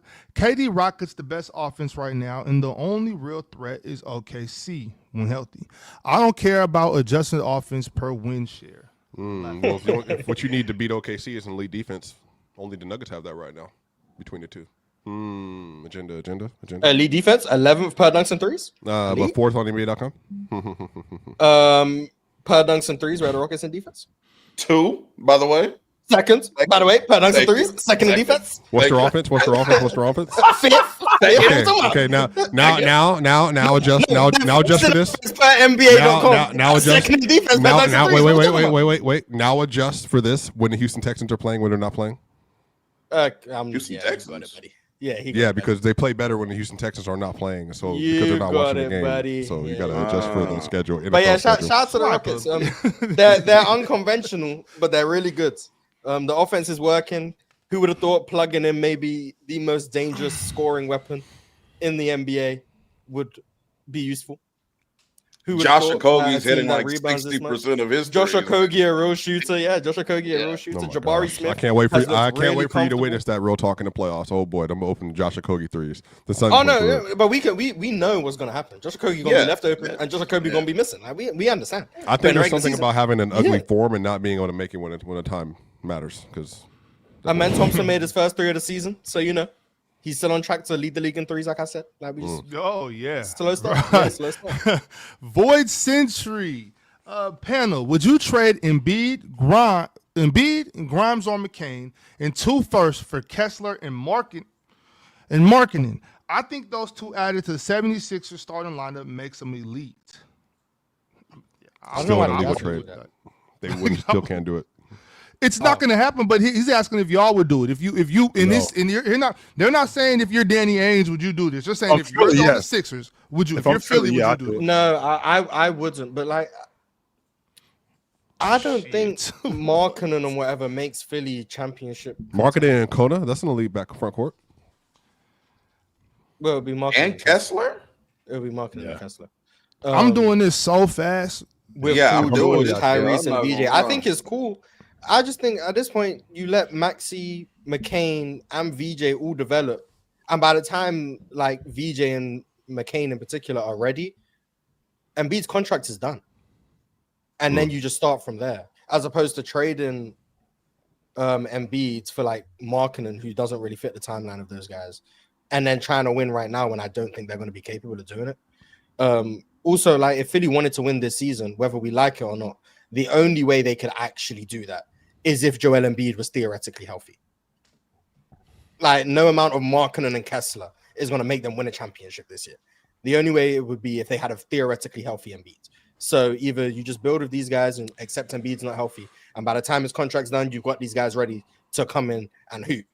Or you try and win right now with a theoretically healthy Joel Embiid, in my opinion. There's no trading Embiid scenario that makes sense for If I'm the team Philly, trading for this Embiid or is- for Philly. This is our last year trying this because of the conference. But after this year, if it doesn't work, if Joel Embiid is yet again not finishing the season and yet again needing another knee surgery, I know probably nobody wants him. But You can I'm buy him making now. it. They might pull a Milwaukee Dame or something. I ain't Yeah, gonna you lie. might have to buy It's him just now. time to move. If that happens, it's time to move on from Joel Embiid for that franchise. That would be even It more ju- it money just than really Dame, is. though. That's even like Yeah, next year because it'd you're be- buying out 3 more years. Yeah. Is this yeah, would that be it'd the most crazy. expensive buyout in the history of the Yeah, NBA? Yeah, Dame was number absolutely. one. Yeah, maybe. Yeah. Yeah. Yeah, That's so crazy. that's more money. That would be tough. Bill's getting, he had 100 mil, 90 mil left, I think. Something like that. And then Dame had But like I mean, the reason for optimism, Joel Embiid's back to trolling on Twitter. That's a good thing. That's what's up. That's a good He thing. might be feeling good. That's all I know. He might be feeling it was about to suck it. That what it was about? What was it about? What happened with the thing with the referees? He said the referee make sure the referees don't do this, the officials don't do this. Oh, because he got fines for celebrating his M1, and he said, well, every time the refs call a blocking foul, they should get fined too. Oh, yeah. Oh, okay. Because of Step back 1237 says fire Willie Green. I think y'all blame Willie Green. Yeah, I don't think his job is the most secure right now. Yeah, Willie Green's the sucks. problem. 8 Gates Lee says that streak ends tomorrow and into it. It could. Who's playing the streak? Clippers? The OKC versus Clippers. Oh, yeah. Oh, No, yeah, the it's streak done. will, That could be the done. streak will continue. OKC's the last undefeated team, right? Mm-hmm. Mm-hmm. It's actually so crazy the Warriors went 24-0 to start 2016. Yeah, it is. 24-0. They didn't lose a game for 2 months almost. Oh yeah. Venus Sports Talk. Chill is much better looking than Aaron Glenn. Anyways, Chill is so right about Luka still being the best scorer. Lastly, nice jersey, Chill Town Hoops. Y'all don't find it weird Thank to you, take sir. our pictures and like edit them and Edit. That's just no, stop. Mars, you are He not made a your bacon face. He sandwich made your like that. face look way too round and put. Yeah, Mars, you are lipstick not a on there, bacon so. sandwich like that. yeah. You do a side-by-side comparison of me when I first showed up on PC versus me now. That picture is probably about 6 months from now. Like, Okay, it's well, just- you know what you're experiencing? You're experiencing a little thing called money. And money gives you a little access to DoorDash. I do be winning the PCL a lot, yeah. 6 months, Mars. That's crazy. I hate that he gets to get that shit off, man. I really don't like it. Wooly Bobcat. Luka averaging more than Clay, Coop, and AD combined. It's always fuck Nico. Love the show, fellas. He was that. I did see that on Twitter that he was averaging more than all of them combined. That was actually crazy. Yeah. Appreciate you, Nico. I'm always a The Nico Lakers were fan, dead to and be buried, honest. man. They finally had gone back to the cave where they belong, and then here come Luka. I just want everyone to like, if Cooper Flag turns into everything people said Cooper Flag was going to be, don't use that to justify the Luka trade. No, Yeah, Cooper they had Flag nothing was to not do- part yeah. of the Luka trade. They lucked into that number 1 pick. If the Lakers traded the pick that turned into Cooper Flag, cool, you'd have an argument. They didn't. They traded an inconsequential pick. So the AD trade, the Luka trade, is always going to be Luka and then Kleber and then for AD and Max Christie. Anything Cooper Flag does is irrelevant to that trade. You just want to make sure everyone Cooper would have been in Utah. doesn't They had forget two. that. They had two. Ace Bailey no, with two, right? Two No. was San Antonio. He would have been. No. He would have been. Translation, Ox, this thing doesn't have anything to do with this thing right here. Yeah, just want to Nothing make to sure do if with Cooper Well, Flag can I turn just- into a I better personally player than disagree with Luka, that. they still ain't win the trade. And that has nothing to do with Luka's trade. Yeah. I this just, ain't- well, I Other than the disagree. fact that I it was mean, rigged for them to get If Cooper. Luka's dis- still on the I team, disagree though, with are that, they though. bad enough to get Cooper? No. I mean, yeah, Luka wasn't Unless playing they that sat good him. last season. My thing, I mean, AD came and balled out for Dallas for the Yeah, time for he nine. played. Yeah, for what, 9 games? I think he played. However, 9 games? however many games it was, he did his thing. Well, he balled got hurt out. in game 1, didn't he? The Houston game. Yeah, he balled for one game, actually. Right, but then he came back and decided to play, and they still the made end a of run the for year, it. yeah. My thing is this, because y'all know I believe in the basketball gods, so I believe that they, you know what I'm saying, they said, well, you let him go, you let him be free, we will bless you with this number 1 pick. So yeah, I think it's directly correlated actually. Yeah, it's either the I basketball. don't know about. gods I don't. or Real the talk. I mafia. make. Yeah, exactly. I don't One believe of in the no two, I don't basketball know. gods. Yeah, well, shit, I mean, I 100%. That was believe it. what you would I've seen call Las Vegas. That influence.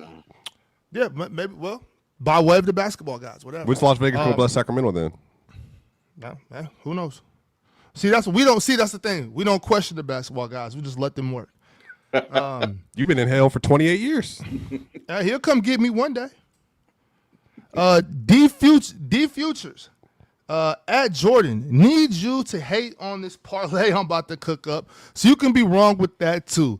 Thanks in advance, bro. Hashtag Laravia. That's fire. Try to tell Yeah, me he been quite wrong about Jake Laravia, man. Shout out to my gut. And Jaime Hawkins.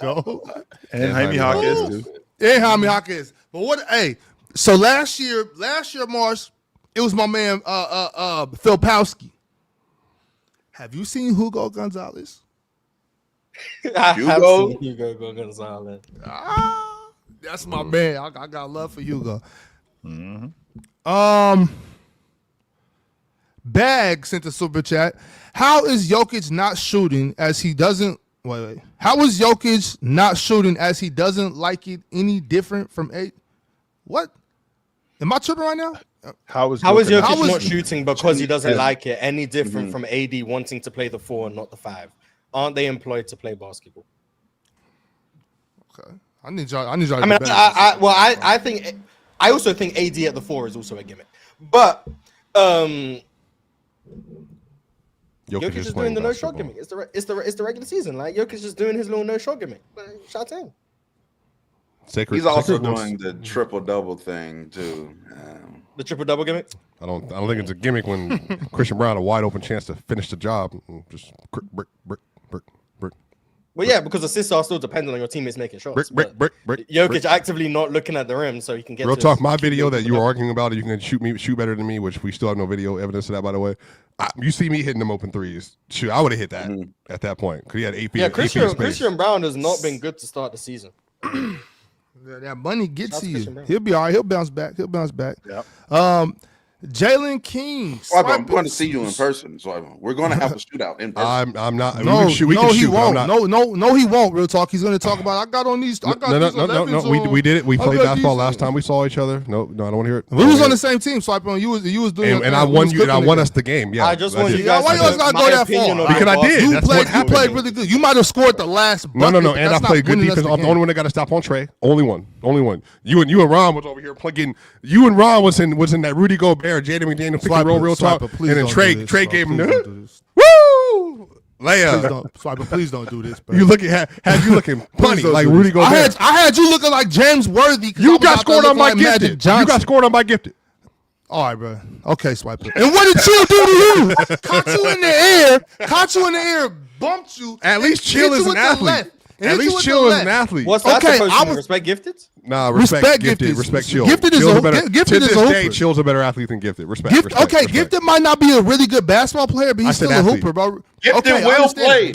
play. He will play. You ain't got He- to question I'm not Gifted's gonna lie. motor. You ain't got to question Gifted's motor. You ain't No, got to do that. Gifted is a hooper. He might not be a very good basketball player all the time, but Gifted is He a looked like a certified great hooper. basketball player As versus far- you. as far- Where as far as Gifted's I'm motor concerned. and he's an all-star. So You know great what? versus Next you. time, Swiper. Next time I play with you, I'm not gonna spoon feed you. I'm not gonna be on my Spoon Magic feed me Johnson what? making You you were look bricking. good. You were bricking jumpers yourself. I was bricking what? Jumpers. We have tape, bro. Yeah, okay, yeah. Go back and watch that tape. Bro, Anybody you go back shoot and watch like that Manute tape. Bol without the touch. All right, Swiper. All right. Rest in peace, Manu. Okay. No more. I'm not gonna speak no more to you about this ever. Wait, we're not getting. We're not. I'm gonna see you when I see you, Swiper. Wait, That's no it. more orange juice. No more I'm gonna orange juice. see you when No, we can for sure go breakfast All right, after. bet. I But when just I wanna make sure see that's you, when I see you, I want to hear Oh, I got these 11s on. Nah, Hey, talk Thunder. that shit Thunder. when I see you. I definitely got a nice floater. For sure. My pull-up game is ill, elite. Talk about it. Swiper look like he fouled the shit out of you. Real talk. You look like you sit on the bench and give me some water. Give me some more water while you at it. Hell no. Wow. I was Okay. starting, but Let's- You not realize I scholarship playing this game? Don't let now fool you, gang. I'll shoot Oh, better man. than this. Sure. Real talk, if I see you hooping, better I don't like what I see. I'm taxing all your basketball teams. Jalen King said, "Swipe and control with any Scholarship. NBA topic." That was Yeah, 10 years stop ago. playing. That was 10 years ago. Why do you? And I tell you, why do you keep bringing? Up I high still look school like all our the time? college picture, though. That's the No, you difference. don't. I absolutely do. You want me to get it You for you? are too. Yeah, get I'll it, grab Swiper. it. Get it. No, I'll get grab it. Grab it, Swiper. I want to see. It's on my phone right now. I'm covering the jersey, so you Okay, can't well, see. let me read this super chat and then you pull it up. This is about you anyway. Jalen King says, "Swipe and control with any NBA topic except Jokic." It's not about trolling. I just want to ask a question sometimes. Y'all understand. Y'all be like on my neck about stuff. It don't need to be like that. Hold on. Yeah, I'm you trying to could have find the said on my neck earlier. You didn't have to say what you said. Yeah, I'm He sorry. I did take apologize. it there. He did. I did hear that. We ain't have to do that. We did not have to do that. Logic No Emotion has been a member for 6 months. Said prayers up for Jaden Daniels, yo. Yeah, that was Salute y'all boys. That was 38 to nasty. 7 score, by the way, with 7 minutes left, and they were running RPOs. And then you didn't see Mars. I didn't share it either, but he went to plant himself on the ground. He got swung down, and he planted himself on the ground, and his elbow, like, Yeah, I saw it that. dislodged in full Yeah, definitely dislocation. Okay, that's ugly. was- That's that was ugly. horrible. Now him and Juju are gonna be rehabbing together. I think Miami they're cousins or Juju, something, right? I thought they I were. think they're like, Were they from Like Alabama family. or something? no. Love is love. Shit. No, they're saying it was only a dislocation. Speaking of love, I love you, dudes. Mal. All right, All chill. right, chill. What a picture at Swiper? We only got 3 super chats left. Only 3? Yep. This ain't like Grandpa a Town full said, "Only if Levine played on this Bucks team, I would actually believe in them to win the East. Giannis 50+ point game tonight for the bets. 80. I'll send it to you offline, real talk. Zach LaVine, actually, I do think would be very nice. I try to have people Google me. I'm good. To be fair, Yeah, see. You see that They real stalk talk? me See, enough, you see so real I'm talk? You see how you put yours up on camera? yeah, in because front in of the the world, world, people trying to gonna get stalked. Google swipe in front of people the gonna world Google to swipe see. and they gonna see them stats. 0.4, 0.2. No. The stats are good, but In the front of problem the is, world it's to just, see I don't real talk. I don't like people already in my business. They be trying to like It be them loudmouth brothers like Swiper. Yeah, it be like, oh, I'll hit you on the DM later. I'll hit you on the side. Yeah, all right. really talk. I'm sending it to you now, and please, for the love of the Lord and your brother, don't share them because I really be getting. They be trying to. Why would I share your? I know, but I'm just saying, bro, because people Don't people leak- are don't leak people it, are real weird talk. Don't online. leak People are weird online. If they bro. end up on the internet, you know how. So, yeah. Hell no, I'm not. Nah, I ain't with that weird shit, bro. I ain't gonna lie. They be trying to ask about people's kids and all stuff. Yeah, nah, it's just weird. Hunter says, Morris, how do you classify something as a gimmick? A team or a player experimenting with something that they know they won't do in a serious context or a winning context.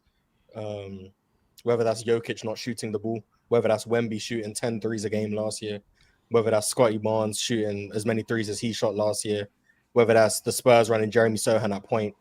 All of those things are just gimmicks. Things that you can do when you're not too focused on winning in the short term, or you're not worried about losing a couple regular season games. So you'll experiment, you'll try things out, win, lose, or draw. You'll let Christian Brown close games. Peyton Watson ball handling reps in the preseason. Gimmicks. That's what they are. Well, Peyton Watson needs to play back at point guard. Now, the Christian Brown, that scoring thing is a gimmick. You know, he averaged 15 points a game on 58% from the field and 61 true shooting. Cooper Flag at point guard is a gimmick. Yeah, Cooper Flag at point guard is a gimmick. Until it's not. Yeah, until he's actually good enough to do it, and then you can see why they went through the gimmick. Mm-hmm. Yeah, see, I just hate that word gimmick because when you put it that way, like it's a gimmick until it's not, because they're trying. I think it's kind of like what Penn was saying about it's willful shooting and stuff. experimentation because you can afford to do it. Like if your team is trying to lose, so Penn said those are not gimmicks. Scotty shooting 46% from three. Open your ears, buddy. When the Raptors aren't trying to win last year, they can afford to let Scotty Barnes chuck up a bunch of bullshit shots when he can't make them. But now, like this right here, that's what I'm saying. It helps him in the long term. So yeah, the ethical term, development reps. But that's not as funny. So I'm gonna call it a gimmick. Like what the fuck? Like, right. Okay. Yeah. So you were trolling right there. It's funny. Like, yeah, but the point still remains. And I'm fine. It's I'm fine with Jokic development reps. Right. He refuses to shoot the ball. That's a Jokic. But my thing, Mars, is I'm fine with that, and I understand. Like it's funnier to say it that way, and I also understand what you mean by it. I'm just looking out for the people that might be like, oh, well, that's only a gimmick if we do that. One side, well, no, they're trying to get Coop better at handling the basketball. But I get you though. I understand it. Last but certainly not least, Pimp named Slickback sent a super chat. All I know is by years in, 2 of these top 3 guys in the draft better be in the East. The East-West talent imbalance is so bad, and it's due to Adam Silver and his mob ties. Feds need to investigate. Yes. If those top 3 go to the West, it's happening. And God forbid one of them ends up in San Antonio. Yeah. Don't San Antonio have like somebody's pick or something? They like have Atlanta's pick. They have Atlanta's pick. That's why Atlanta losing Trey for a month is majorly concerning. What if they get Cam Boozer? If they get any of the 3, I know Cam Boozer's your guy, but if they get any of the 3, like a Darren Peterson and Dylan Harper backcourt alongside Wemby for the foreseeable future, AJ on the wing next to Wemby for the foreseeable future, it's right. Cam Boozer in the front court with Wemby for the foreseeable future. Yeah. Oh my God, I'm getting depressed thinking about it. On that note, y'all, let's get out of here. I'm done. No more super chats. Merry Christmas. See y'all, man. Peace.